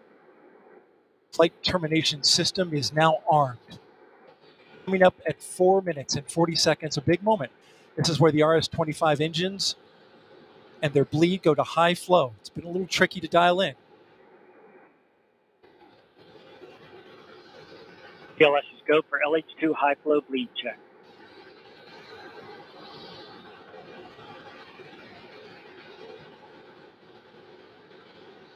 Good word, we've passed that. The cryo team got the LH2 engine bleed pressure loop dialed in. They are now at the right temperature for launch. Countdown continues. T-minus 4 minutes, 15 seconds. Up next, GLS fires up the KPUs. Those are high-speed turbines which provide pressure to hydraulic pumps that steer the RS-25s. Stands for Core Stage Auxiliary Power Unit Start. GLS is go for core stage APU start. That now leads to the thrust vector control test at T-minus 2 minutes and 30 seconds. That can proceed now, and we will see the engines gimbal at the bottom of the core stage.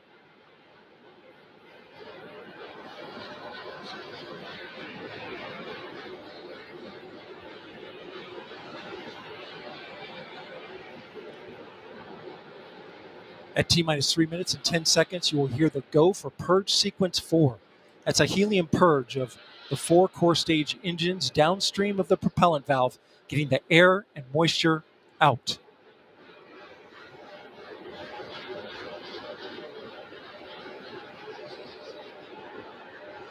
GLS is go for purge sequence 4. And in just a few seconds, GLS will close the core stage LOX vent, liquid oxygen. The white vapor cloud caused from the super cold gaseous oxygen condensing the water in the atmosphere will disappear. You see it coming out there now. And there it goes. It's closed. LOX vent closed. Pressure rising in the core stage LOX tank to flight levels. Coming up in 15 seconds, look for that thrust vector control actuator test. Engines will gimbal.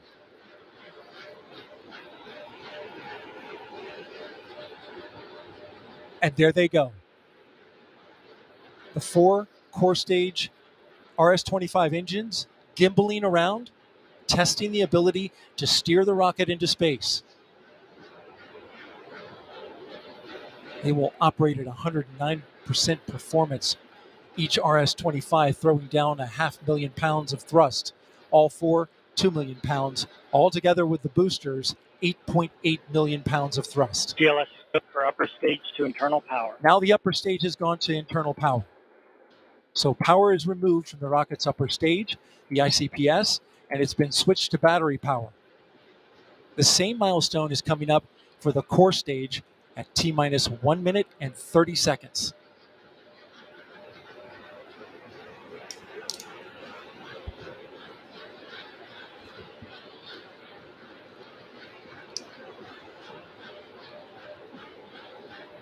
GLS is go for core stage to internal power. The rocket's core stage, which houses the 3 flight computers, is now on battery power. So there is no more hold time available because there's no more margin on the batteries. So if we have a hold, we'd have to recycle back to T-minus 10 minutes and recharge those batteries. The count continues. A note now, shortly after liftoff. 1 minute. Shortly after liftoff, Mission Control Houston will take control of the rocket, and my colleague, Leah Cheshire, will take over commentary. T-minus 50 seconds and counting. Coming up at T-minus 33 seconds, the GLS will hand off control to the ALS. This is the autonomous launch sequencer. On board the rocket, it will take over command and control of the rocket. But the ALS will check, make sure there's no holds coming from the ground up until T-minus 2 seconds. GLS, go for ALS. And we are go for ALS. The Space Launch System is now counting down to liftoff of Orion on its maiden voyage to the moon. Launch team can no longer recycle the count.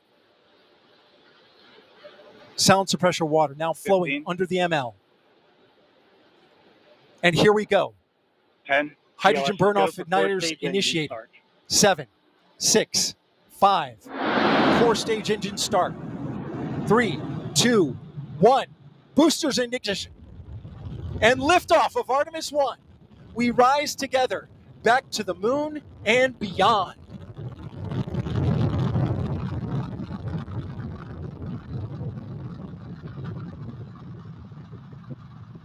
Five engines on the core stage and 2 solid rocket boosters now propelling the vehicle at 128 miles per hour.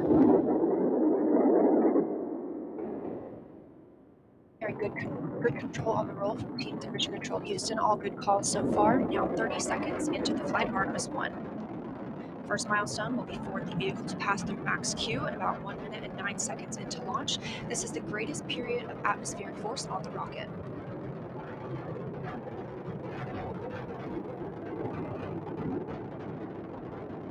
SLS now traveling 607 miles per hour.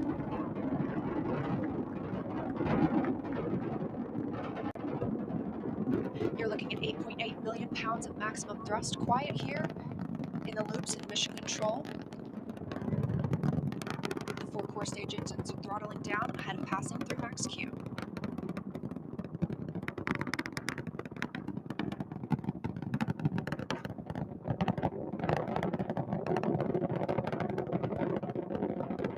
Now 1 minute, 21 seconds into the flight, traveling at 1,420 miles per hour.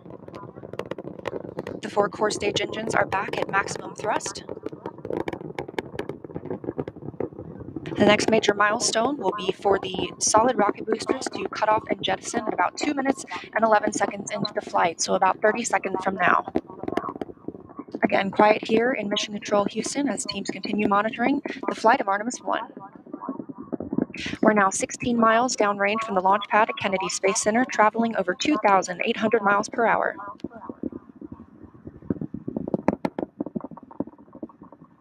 Standing by for solid rocket booster jettison and shortly thereafter.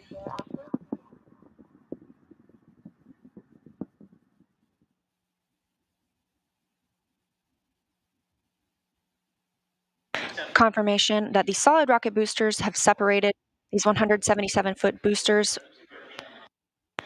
Now the core stage continues to power the flight of Orion, all 4 RS-25 engines firing, traveling over 3,400 miles per hour, 46 miles downrange. 2 minutes and 36 seconds into the flight. Hearing nominal call here in Mission Control Houston. We've still got 4 good engines on the core stage. Next up, we'll be looking for the service module fairing to separate. This is 3 15 by 15 foot fairing panels, providing structural support, protecting the service module. Those will separate at about 3 minutes and 11 seconds into flight, and very shortly thereafter will be followed by the launch abort system separation. Just over 3 minutes into the flight of Artemis 1, now traveling over 4,060 miles per hour, 83 miles downrange. We just had confirmation that the service module fairing has separated.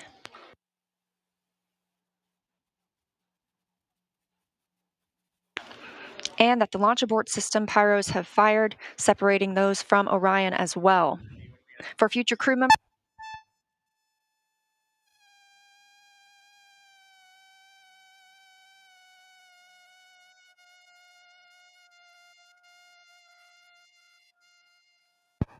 we just heard the call for 3 engine press, meaning if SLS were to lose an engine at this point in the mission, we could still achieve a nominal mission. We would just have an extended main engine cutoff time. However, we still have 4 good engines, all at maximum thrust right now, powering the first flight of Artemis at 5,200 miles per hour, 148 miles downrange.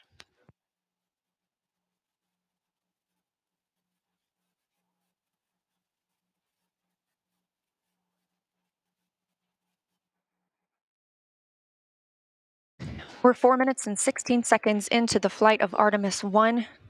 So far, we've had a clean ascent.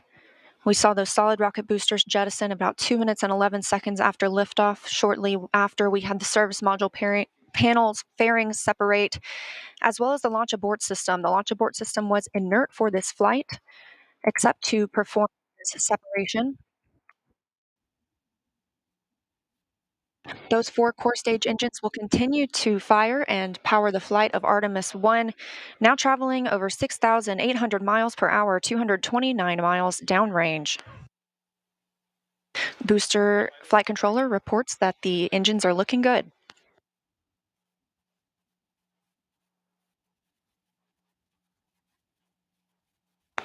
Our core stage main engine cutoff time is about 8 minutes and 3 seconds. We are now 5 minutes and 11 seconds into the flight, 7,656 miles per hour. Again, 4 good core stage engines, those 4 RS-25 engines. The last time those core stage engines flew, they were taking space shuttles to orbit, and now with upgraded capabilities, they're launching the future of human spaceflight.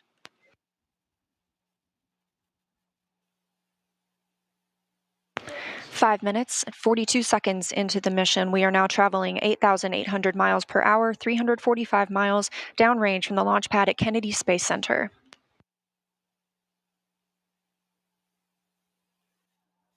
Again, we are anticipating core stage main engine cutoff at about 8 minutes and 3 seconds. And about 10 seconds later, we'll see core stage separation, at which point Orion and the interim cryogenic propulsion stage will be flying free.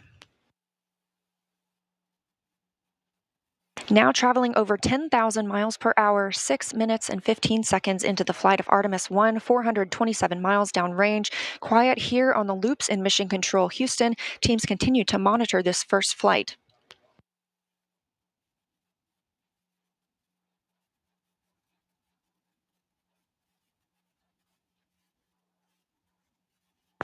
About a minute and a half now until that core stage main engine cutoff time. Our 4 core stage engines continue to fire at maximum thrust.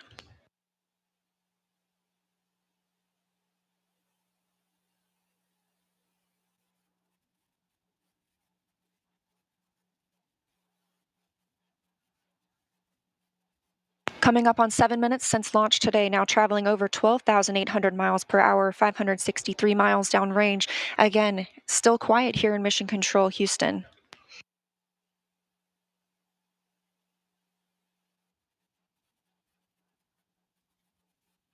As we prepare for main engine cutoff, the 4 RS-25 engines are beginning to throttle down.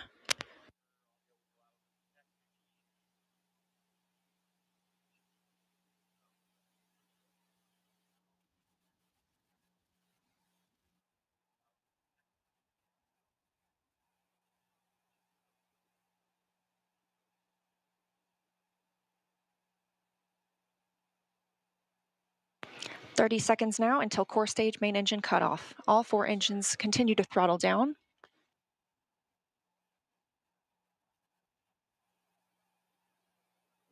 Now 7 minutes, 45 seconds into the flight, traveling over 16,000 miles per hour. Continuing to hear good calls here in Mission Control Houston. We're standing by for core stage main engine cutoff.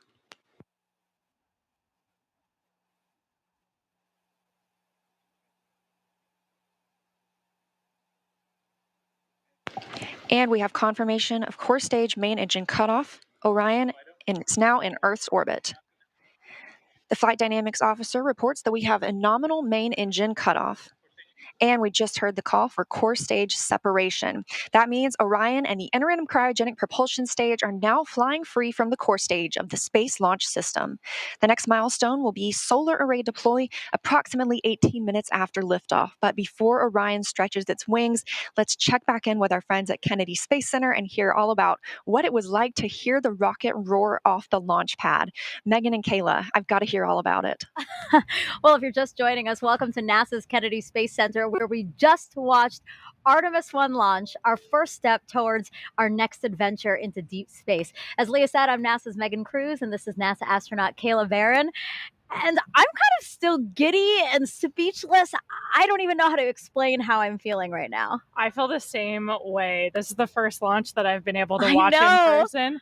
And I've got to say, it was incredible. It took my breath away and I was tearing up just what an amazing accomplishment for this team, this international team, people who have been dedicating their careers to getting this rocket off the ground and taking the first step to getting a crew on that vehicle back to the moon. It was just incredible. Yeah, this is a moment I think that we're all going to remember where we were when we saw this sort of thing, you know what I mean? And it was great to see, again, when we entered into terminal count, everybody here just started cheering, you know, coming out to get a really good view. And boy, I mean, it lit up the night sky and it just shook everything around us. Did you feel that? Like in my bones, I felt that. Oh, yeah. The cool thing is just kind of the delay between what you see and what you hear, because of course the sound travels a little bit slower, and it was just amazing. The ground shook. We could hear the thrust pushing that rocket into space. 8.8 million pounds of thrust. Yes. It's incredible. It was amazing to see here live in person. How does it compare? So this is your first launch on the ground. How does it compare to your launch when you're in the capsule soaring towards space?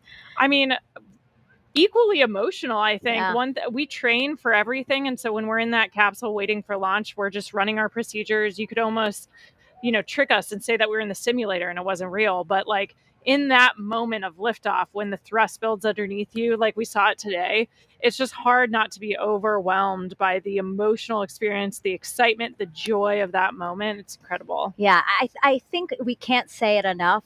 This team really deserved this moment. They've been working so hard for this moment. When I heard that we got into terminal count, it was, I felt a sense of relief and excitement for them that I think everybody here did. You know, we really wanted them to succeed. We really wanted to see the launch today. And wow, I will never forget this.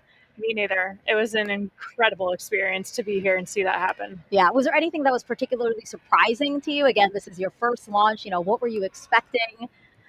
I think we also had a nighttime launch for our launch. And so I think one thing you underestimate is how much it lights up the night sky. Yes. We were able to watch it all the way through that trajectory. We were able to see the boosters separate and everything. So it was just an incredible view. It's amazing how much you get to see of the flight path when it's at night and sliding up the sky. Yeah, and I don't know if you noticed this, but we see the moon here, and the trajectory of the rocket looked like it was flying towards me. You know what I mean? I was like, oh my God, that's so poetic. It's so beautiful. I'm so glad we launched today. Yeah. Wow. Congratulations to the team. It's incredible. We're going to head over to Daryl, who was at the launch team. Daryl, you got to count us down through that, through liftoff. I mean, how was that being in the launch control center with them?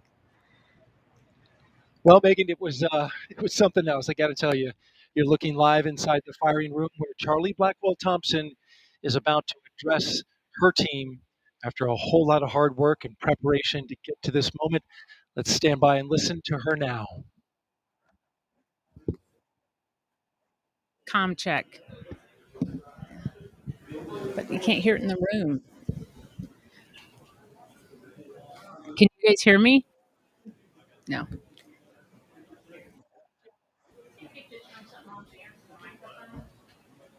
The press side can hear me, but the room can't. You can hear me? Because the guys...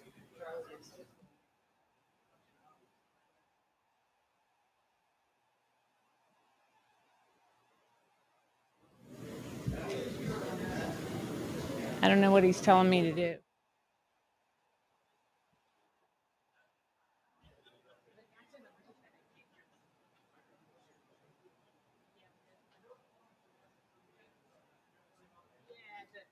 My team can't hear me, so somehow the team can't hear me with the mic, so I don't...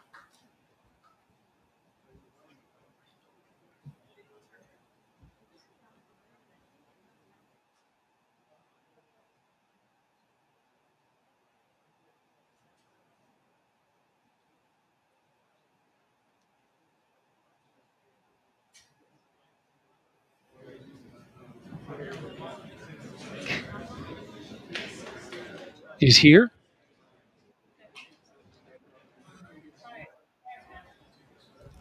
Can you guys hear me? Oh, there we go. Is he ready for me?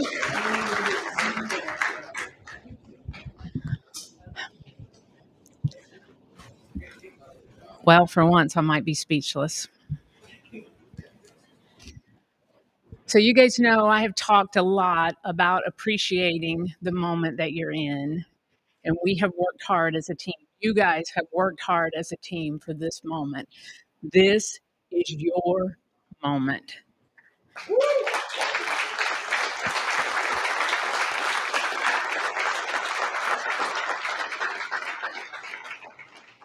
It is not by chance that you are here today. So I want you to look around at this team and know that you have earned it. You have earned your place in the room. You've earned this moment. You have earned your place in history. You were part of a first.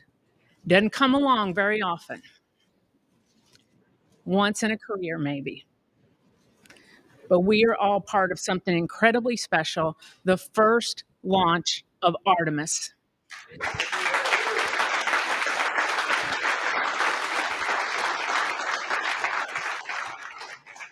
The first step in returning our country to the moon and on to Mars.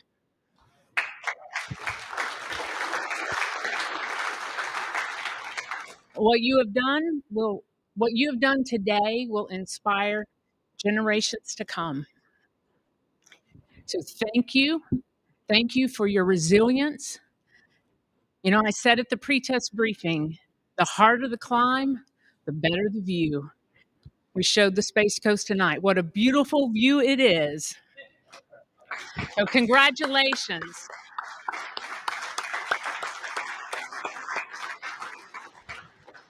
So we got a couple of traditions here in launch control. And the first one is when you're in the position for the first time, you get a tie cutting. And so I have my launch director scissors. And I'm going to get my tie cut by a couple of legends that are here.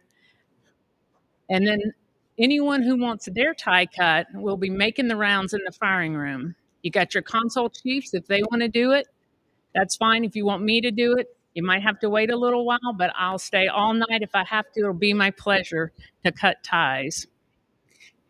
So I'm going to take care of mine, and then I have one other presentation that I want to make this evening.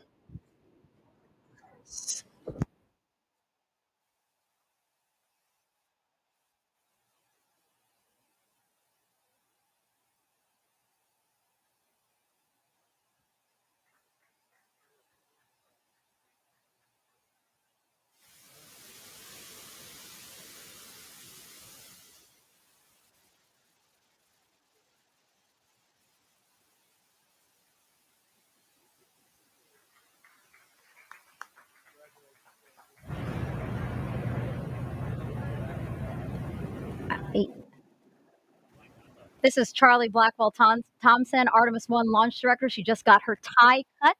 That is a tradition here at NASA. We just got to hear her talk to the team, and one thing that really stuck out to me that she said is that they really earned their place in history. We're coming up on solar array deploy. Let's go on to Leah. Thanks, Megan. And yes, we're here in Mission Control Houston, still monitoring the Artemis 1 mission and the first flight of Orion atop the Space Launch System. So far, we saw successful liftoff at 1:47 a.m. Eastern Time, all the way through separation from the core stage. We now have Orion and the inner cryogenic propulsion stage flying free. And we've just heard that we have initiated solar array deploy. So we are turning our focus to that. The spacecraft was running on battery power, but stretching these wings will allow it to stop relying on those batteries and significantly extend the time it can stay in space. So solar array deploy takes about 12 minutes. We have 4 solar arrays that we need to deploy and latch. These will provide power to the spacecraft on its journey to distant retrograde orbit and all the way back to Earth. Once these are properly configured, again, Orion will no longer need to rely solely on battery power. And we expect this to be done about 30 minutes after liftoff. Right now, we're 19 minutes since liftoff today. Orion is now traveling 17,175 miles per hour.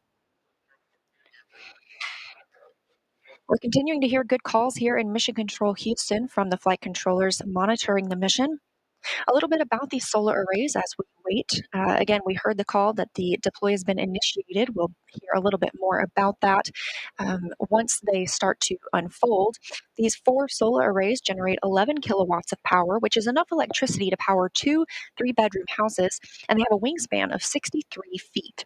Just one of these 6.5 by 6.5 foot panels has 1,250 solar cells. So you're looking at a total of 15,000 solar cells.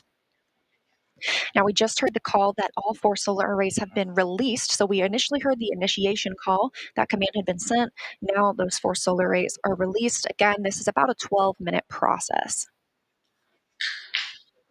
These solar arrays will deploy straight, and you're getting a live view right now. This is really exciting. They'll eventually be swept back against the vehicle prior to translunar injection burn to prevent any loads from breaking or damaging the arrays. And on the end of each solar array is a camera that will capture imagery for us throughout the mission, along with a few other cameras placed outside and inside the spacecraft to help us monitor and perform various other inspections. Of course, if you recall the Apollo capsule design, there were no solar arrays. We had fuel cells instead. So this design with arrays gives us the opportunity to stay in orbit longer since we practically have no limit to the energy available for use from the sun.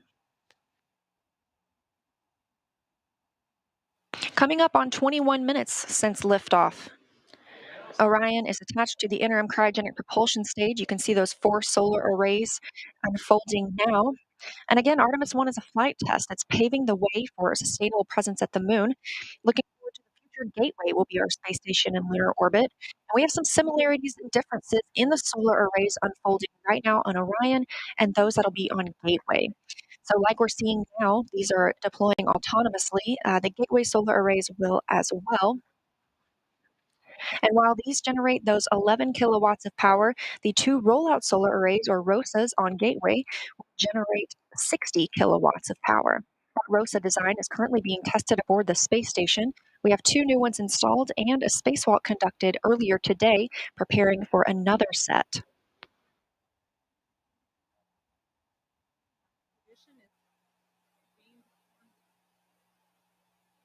Coming up on 22 minutes since liftoff today, Orion and the interim cryogenic propulsion stage traveling over 16,800 miles per hour.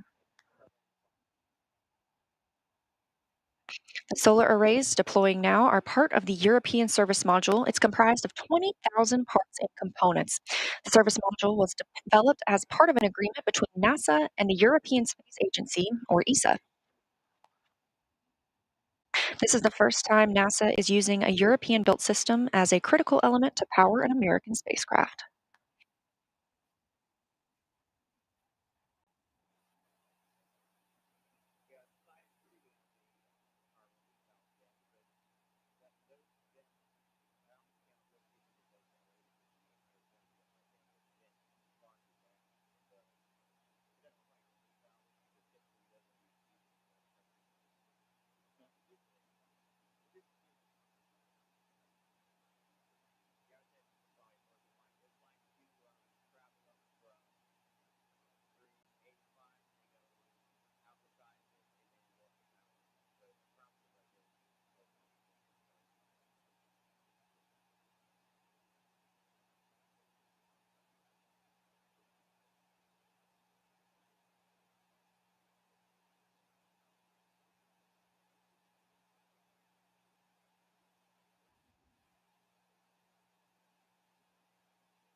Coming up now, in 24 minutes into the flight of Artemis 1, spacecraft now traveling at 16,500 miles per hour around the Earth.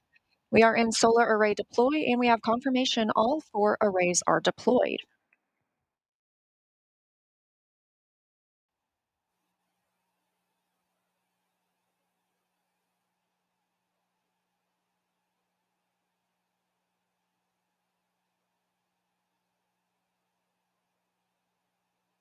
Coming up in a little less than 30 minutes is the perigee raise maneuver.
And with our launch at 1:41 Eastern Time this morning, we are looking for a perigee raise maneuver about 53 minutes into today's flight. Again, we are now 25 minutes and 47 seconds into the flight, and we have a complete deployment of all 4 solar arrays. Orion's journey to the moon continues as planned. Again, looking forward to that perigee raise maneuver. That'll be coming up again at about 53 minutes into the mission, so about 27 minutes from now. During the perigee raise maneuver, the interim cryogenic propulsion stage will use its RL-10 engine to lift the lowest point of Orion in Earth's orbit. The current orbit is more of an oval shape than a perfect circle, and this burn will raise that point closest to Earth and make the orbit more circular. This will also include a checkout of Orion's systems and any adjustments to the solar arrays. It'll be a short burn, less than 30 seconds long, but critical to keep us on track, and it also prepares us for the next engine burn to send Orion to the moon. That's the translunar injection burn. That'll come up a little later, which is a longer burn, another firing of the RL-10 engine on the interim cryogenic propulsion stage.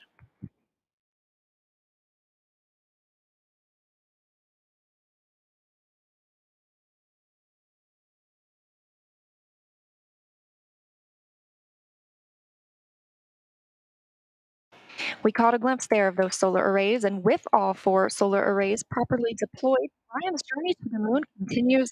We've got more operational updates coming up shortly, but for now, I'm going to toss it back to Megan and Kayla at Kennedy. Thea, thank you so much. Our return to the moon will be different than the last time. We plan to explore more of the lunar surface and learn how to live and work there. With more on our destination, let's bring back NASA's Dan Hewitt with our new moon board. Hey, thanks, Megan.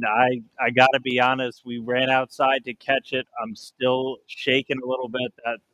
That never gets old. That is always one of the coolest things you'll ever see in your entire life.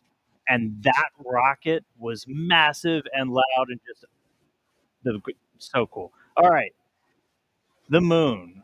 This is why we call it the moon board, but the moon, since the dawn of time, humans have looked at the sky and shouted at our neighbor, I'm going to walk in your face. And in the 60s, we actually did it. 6 times, starting with Neil Armstrong, Buzz Aldrin, Apollo 11, 1969, followed by 5 more successive landings, each time delivering 2 human beings to the surface of the moon. Our last one was Apollo 17, and that was in 1972, Gene Cernan and Harrison Smith stepping off for the last time. Now, we have not sent humans back since then, but they accomplished a lot under Apollo. Lots of technological advancements, deployed science instruments, brought back hundreds of pounds of lunar rocks and regolith, teaching us about the moon and also about our place in the solar system. The moon is fascinating because it doesn't have a lot of the geological processes we have here on Earth. You don't have erosion, you don't have wind and water wearing down rocks, you don't have plate tectonics that are constantly recycling the crust. And so everything out there is really old. In fact, one of the rocks brought back on Apollo 15 called the Genesis rock was dated to be 4 billion years old. So from the primordial beginnings of our solar system. But as Kayla said a little bit earlier, those missions were measured in days. Their spacewalks in just hours. With Artemis, we're looking to go and we're looking to stay. And we're not looking around the equator like under Apollo. We're looking at the lunar South Pole. Now, why? So we haven't sent people since the 70s to the moon, but we haven't stopped studying it. We've had orbiters like the Lunar Reconnaissance Orbiter, which has literally just been flying loops around the moon, taking high resolution images of the surface, so high resolution that you can look them up. They have images of all the different Apollo landing sites, and you can actually see the footprints, the paths they left in the lunar regolith of those sites. We had a mission called L-Cross, which slammed a probe into a crater on the moon, sending out material, some of which potentially hadn't seen direct sunlight for billions of years, and then analyzing what shot out. And through missions like that and others, we've been able to find that there is water ice trapped in those permanently shadowed areas on the moon. A lot of them center around that South Pole. We have already identified 13 potential landing sites for the Artemis 3 mission. And these are where we're going to send our astronauts around the lunar South Pole to access that water ice. Now, why water? Why are we caring about water? Well, it serves a lot of purposes. Obviously, for humans, you need that to breathe. You can split water apart, get oxygen for breathing gas for an atmosphere. If you have a lunar base, you can split it into oxygen and hydrogen. That's rocket fuel. We just launched the most powerful rocket in history using those constituent parts. And so you can start to live off the land. We can use that, something called in situ resource utilization. And really, the whole point of that is to use the moon as this proving ground. We're trying to get to Mars. We're trying to learn to live on other planets where there is gravity, where we're going to have to use resources there on the ground because we won't be able to bring everything with us. And by going to the lunar South Pole, by going to stay under Artemis, we're going to be able to start practicing that. We're going to perfect those systems, perfect those techniques and operations we need to do that so we can use the moon as that jumping off point to Mars and beyond. So that's why the moon. We're going to see Orion fly around it for the very first time in just a couple of days. That launch was spectacular. I'm still way too excited, but can't wait to see some shots of the moon from up close from Orion. So I'll send it back over to you, Megan. Thanks so much, Dan. So right now we're actually joined by members of the Red Crew. You'll remember from watching the launch coverage that the Red Crew was sent out by the launch team when the launch team identified a small leak on a hydrogen valve inside of the mobile launcher. Well, now here they are. This is Trent Annis. Trent, can you just introduce everybody else here on your team? Yeah, so this is Chad. He's our safety guy. And behind me is Billy. And he's the experienced hydrogen tech out here. And the three of you guys really, I would say, saved the day today. I mean, really, you guys had to go in there to what's called the blast danger zone. You guys are specially trained to be able to do operations on the pad while cryo is loading. Talk to us about getting that call, being told, hey, you guys need to go in there. And it was the first time for all three of you. Yeah, all I could say is we were very excited. I was ready to get up there and go. Really? How are you guys feeling? Very, very comfortable, very confident in the test team and the procedures and our training. We did a great job.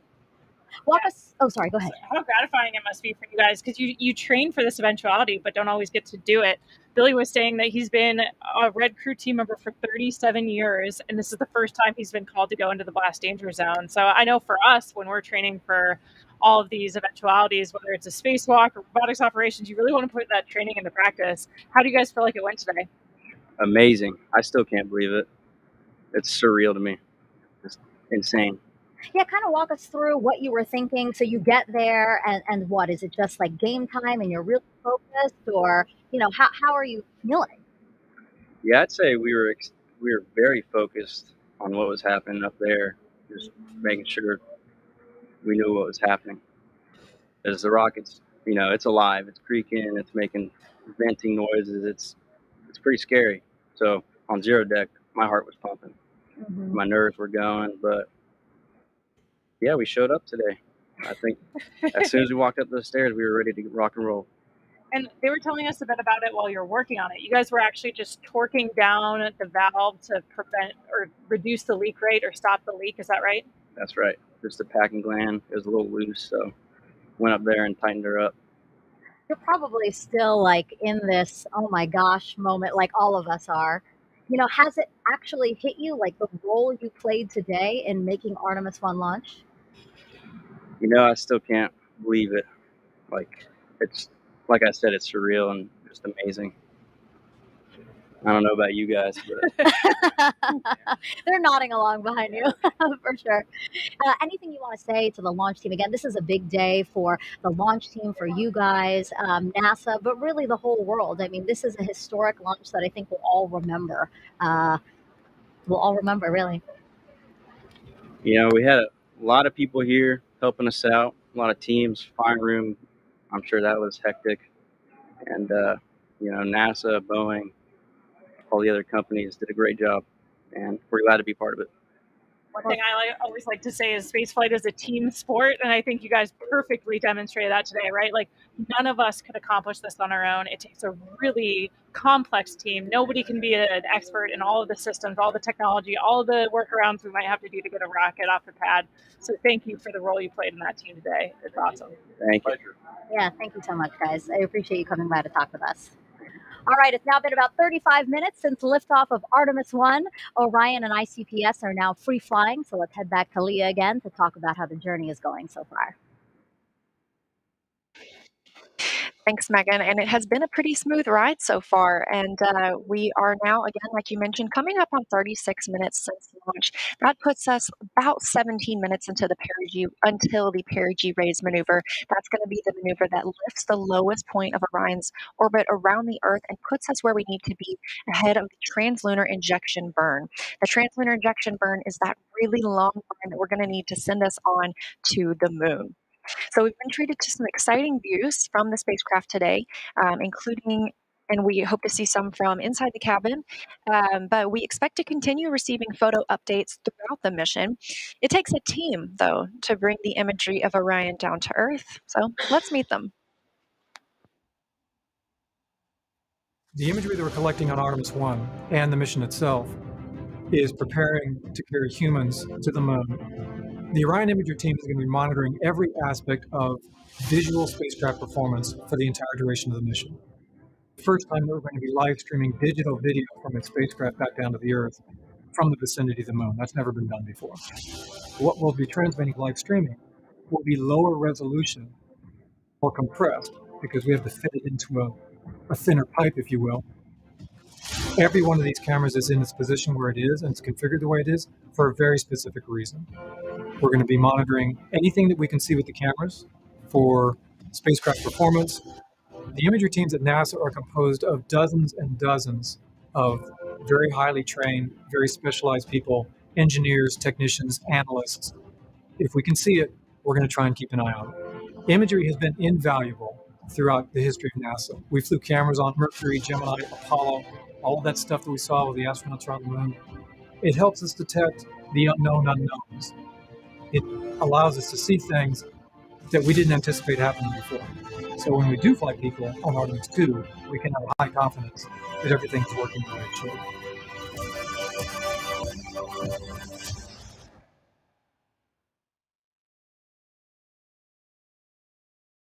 I love getting a look at those teams that we don't normally see, like the red team that Megan and Kayla just got to interview. A really big thanks to them and everyone that made this liftoff happen tonight. So we are going to toss it back to Megan and Kayla now at KSC. Again, we're about 15 minutes away from perigee raise maneuver. Thank you, Leah. Yeah, we wanted to take us back into Orion and talk about some of the science that's being enabled by Artemis 1 today. So inside of Orion are 10 of these. So they're called CubeSats because they're tiny satellites. Essentially, they're the size of the shoebox when they're folded down. But then once they're deployed, they're opened up. They have solar, things like that. That's when it gets a lot bigger. Now, these are called secondary payloads for this mission. Kayla, can you talk to us about what secondary payloads are? It just really means that it's not a primary objective of the mission. We're not relying on the success of these CubeSats for overall mission success. It's kind of a bonus payload, right? A chance to deploy these satellites that have different sensors on them and collect some awesome data to support other research objectives. Yeah, and I know battery life was a concern for some of them, but all 10 were deployed, and scientists, I'm sure, are eager to see what kind of information that hopefully they'll be able to get. And they're just some of several research projects on this flight that will help gather data about the moon and more. Artemis 1 is paving the way for us to explore deeper and deeper into space. I think Artemis 1 is significant on so many levels. It is a new frontier to do science. So the primary objective is to test the Orion spacecraft integrated with the Space Launch System. And it is designed to carry out the boldest of the bold missions. But it's more than just learning how to travel in space. We're taking a lot of cool science along with us on this first mission to the moon. So as NASA plans to go back to the surface of the moon and then onto Mars, we want to spend more time there, and that's riskier business. So the more we learn about the moon itself and the environment where we'll be operating, the better we can prepare. We have 10 CubeSats we call secondary payloads, which are small scientific spacecraft of their own that will each be conducting their own scientific mission. All of these payloads in some form or fashion will help us going forward. They are going to be studying the moon. And they're going to help us understand what is the moon made out of,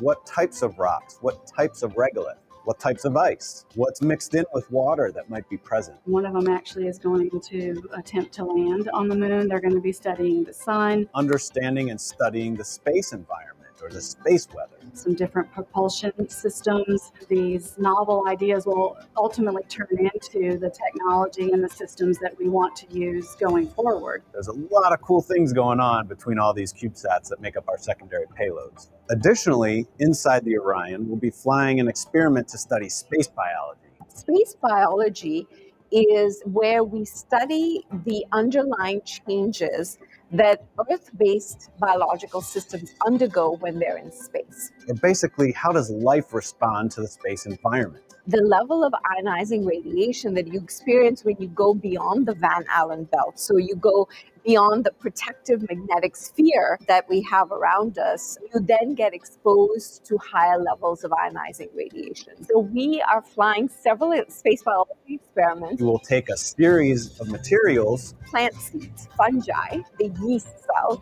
algae, and ride along the trip. And then when it comes home, we can analyze how they responded to that environment. This research will help us thrive in space. It will help us to go further and stay there longer. In addition to space biology, we'll be learning about how to make astronauts more effective in the Orion in the future. An example of that is something called the Callisto Technology Demonstration. Lockheed Martin built the Orion spacecraft for NASA, and we'll be flying a secondary payload that's a demonstration payload called Callisto. So we took the technology from Amazon for Alexa and the WebEx technology from Cisco, and so we built a digital assistant, if you will, the custom space-qualified Alexa. Alexa, how does the life support system work?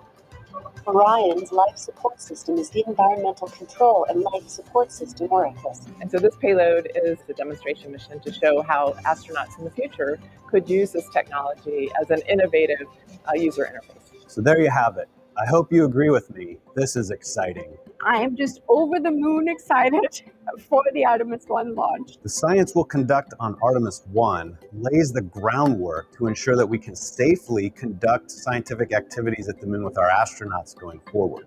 This really is the stepping stone for us as we take that next giant leap in space exploration. So a lot of great science.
Thanks, Megan. And you're right, we are coming up on perigee raise maneuver about 2 minutes from now. We are now 51 minutes into the flight of Artemis 1 after lifting off at 1:47 a.m. Eastern Time from Kennedy Space Center. The vehicle now traveling over 14,600 miles per hour. So during Orion's orbit of Earth, it reaches an apogee and a perigee. The apogee is the highest point above Earth's surface, and the perigee is the lowest. Therefore, this perigee raise maneuver is a firing of the ICPS RL-10 engine, and it's going to raise the lowest point of Orion's orbit over Earth. This also included a checkout of Orion's systems and any adjustments to the solar arrays. All 4 of those solar arrays, as you can see, are swept back. That's going to keep them from having any loads imparted that might damage them for use later in the mission. This also, the perigee raise maneuver, will put us in the proper position for the translunar injection burn. That's that really big and long burn that we need to send us to the moon. We're about 1 minute away from the perigee raise maneuver. This is a shorter burn. It's less than 30 seconds.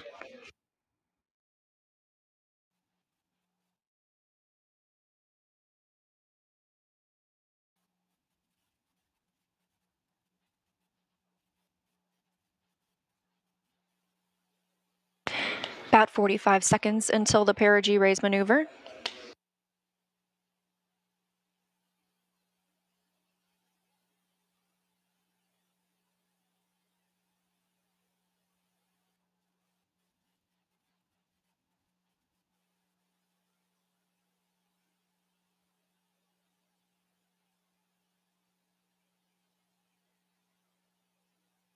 Coming up on 53 minutes into today's mission, and we are standing by for the start of the perigee raise maneuver. Again, this is a firing of the RL-10 engine on the interim cryogenic propulsion stage. It's less than 30 seconds long.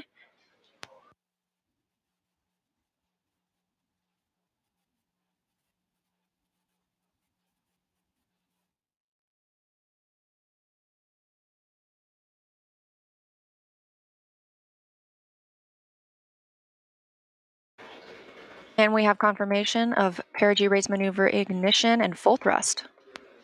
This is a live view from the spacecraft. Again, a really short burn. We're standing by for the cutoff.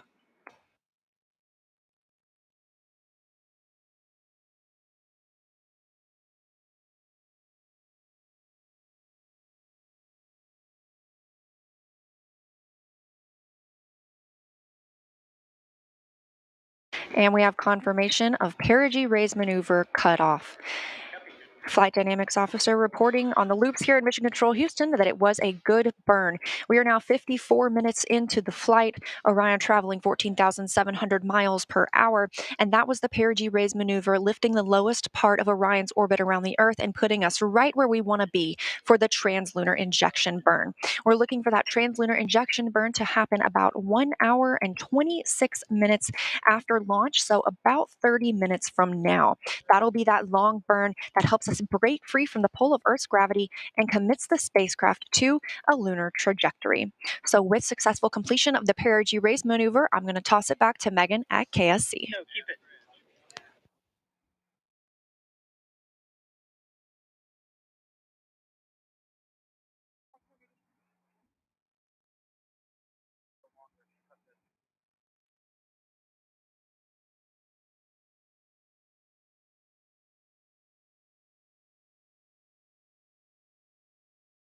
Now 55 minutes into the flight of Artemis 1. Again, we had liftoff at 1:47 a.m. Eastern Time from Kennedy Space Center in Florida. Teams here in Mission Control Houston will continue monitoring the mission around the clock all the way until splashdown of the Orion capsule.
And we had a great ride to orbit today. We are now 1 hour and 2 minutes since we launched the Artemis 1 mission. Orion is traveling with the interim cryogenic propulsion stage, now almost 15,000 miles per hour. We recently saw the perigee raise maneuver. That's where we lifted the lowest point of Orion's orbit around the Earth, and it puts us in the perfect position to prepare us for translunar injection burn coming up in about 25 minutes.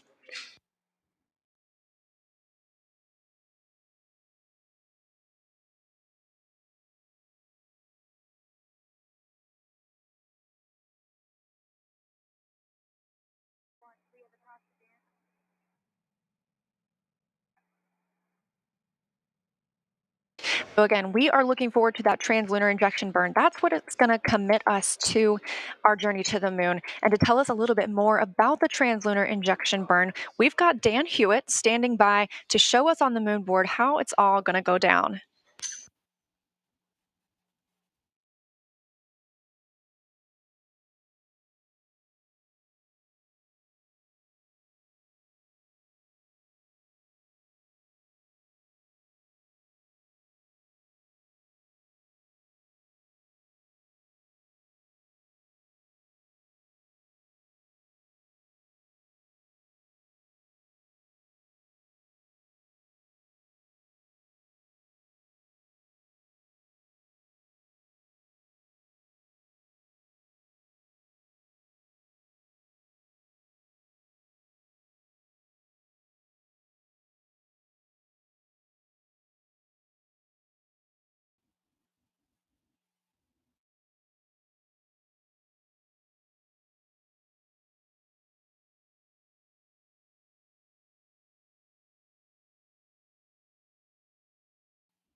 Thanks, Dan. We are 1 hour, 6 minutes, and 30 seconds into the flight of Artemis 1, now traveling over 15,200 miles per hour.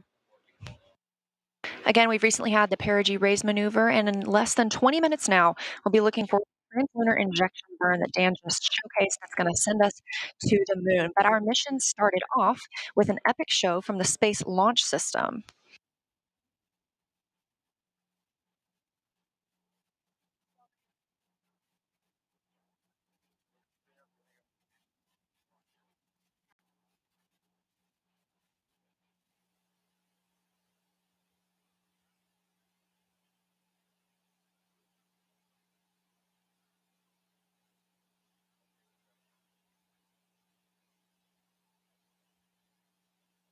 Again, the Space Launch System is what carried us into orbit today, launching off at 1:47 a.m. Eastern Time. And we've got a couple of special guests from Marshall Space Flight Center. We have Bruce Tiller, the Solid Rocket Booster Manager, and Johnny Heflin, the RS-25 Engine Manager, to tell us more about the maiden voyage of the rocket. Now, they both got to watch it live at Kennedy Space Center. So a big hi to you, Bruce and Johnny. Thank you so much for joining us today.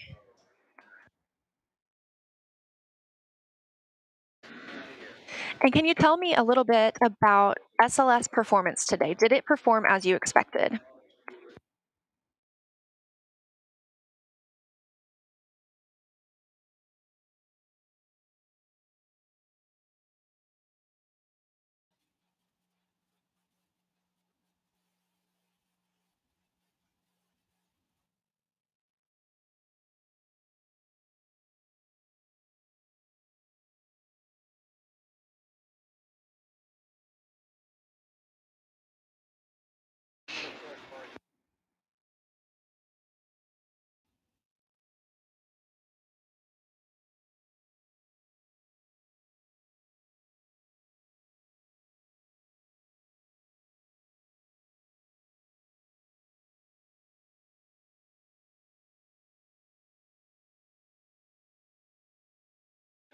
That's fantastic, and we agree. It was amazing to monitor here, and the loops were very quiet in Mission Control Houston. That was a good sign. You knew that things were going well. So we know that the launch abort system was inactive for this mission, but it will be active for when we have crew on board for Artemis 2. Are there any other differences we can expect to see in the rocket for Artemis 2?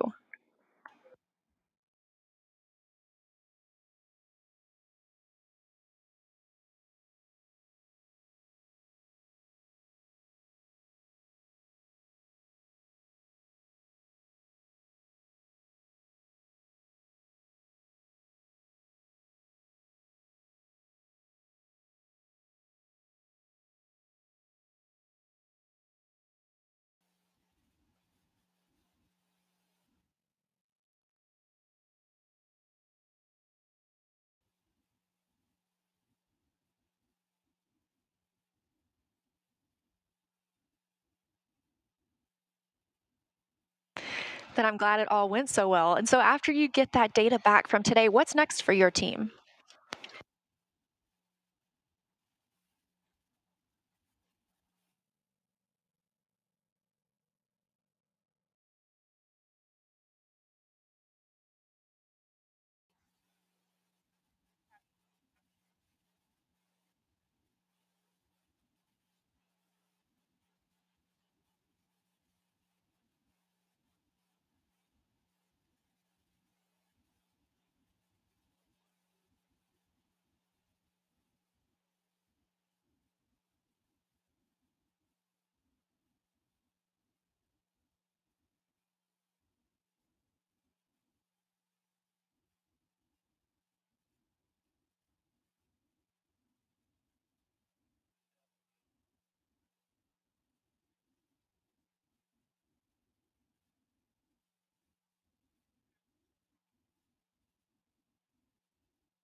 All right. Well, thank you both so much again for joining us. I'm glad that you got to watch the launch, and a major congratulations to you and your teams for all of the effort that you've poured into this. Go Artemis.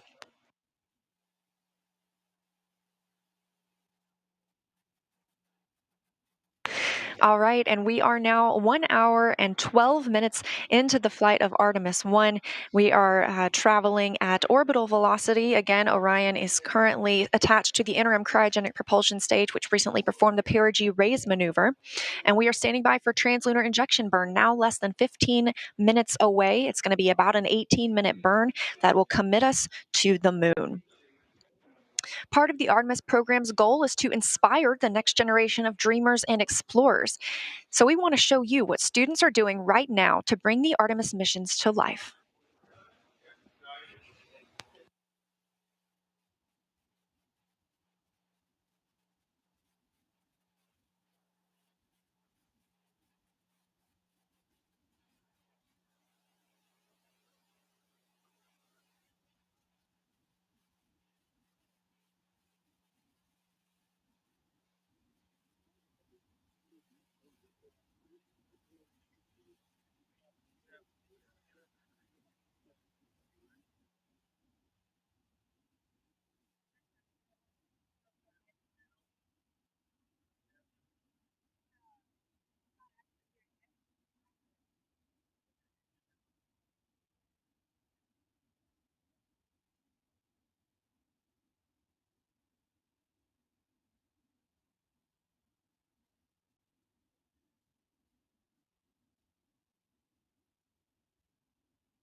Again, 1 hour and 13 minutes, 30 seconds since liftoff today. We are looking towards translunar injection burn, now about 13 minutes away. That's going to send us to the moon.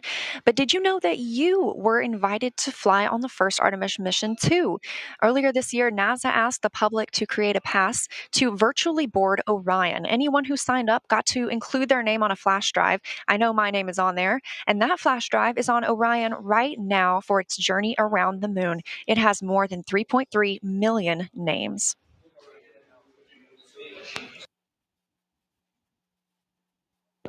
The Orion spacecraft is designed to carry 4 crew members to lunar orbit, which we're preparing for on Artemis 2. NASA astronaut Randy Bresnik brought us through the hatch of the vehicle to show us where those future crew members will live and work during their journey.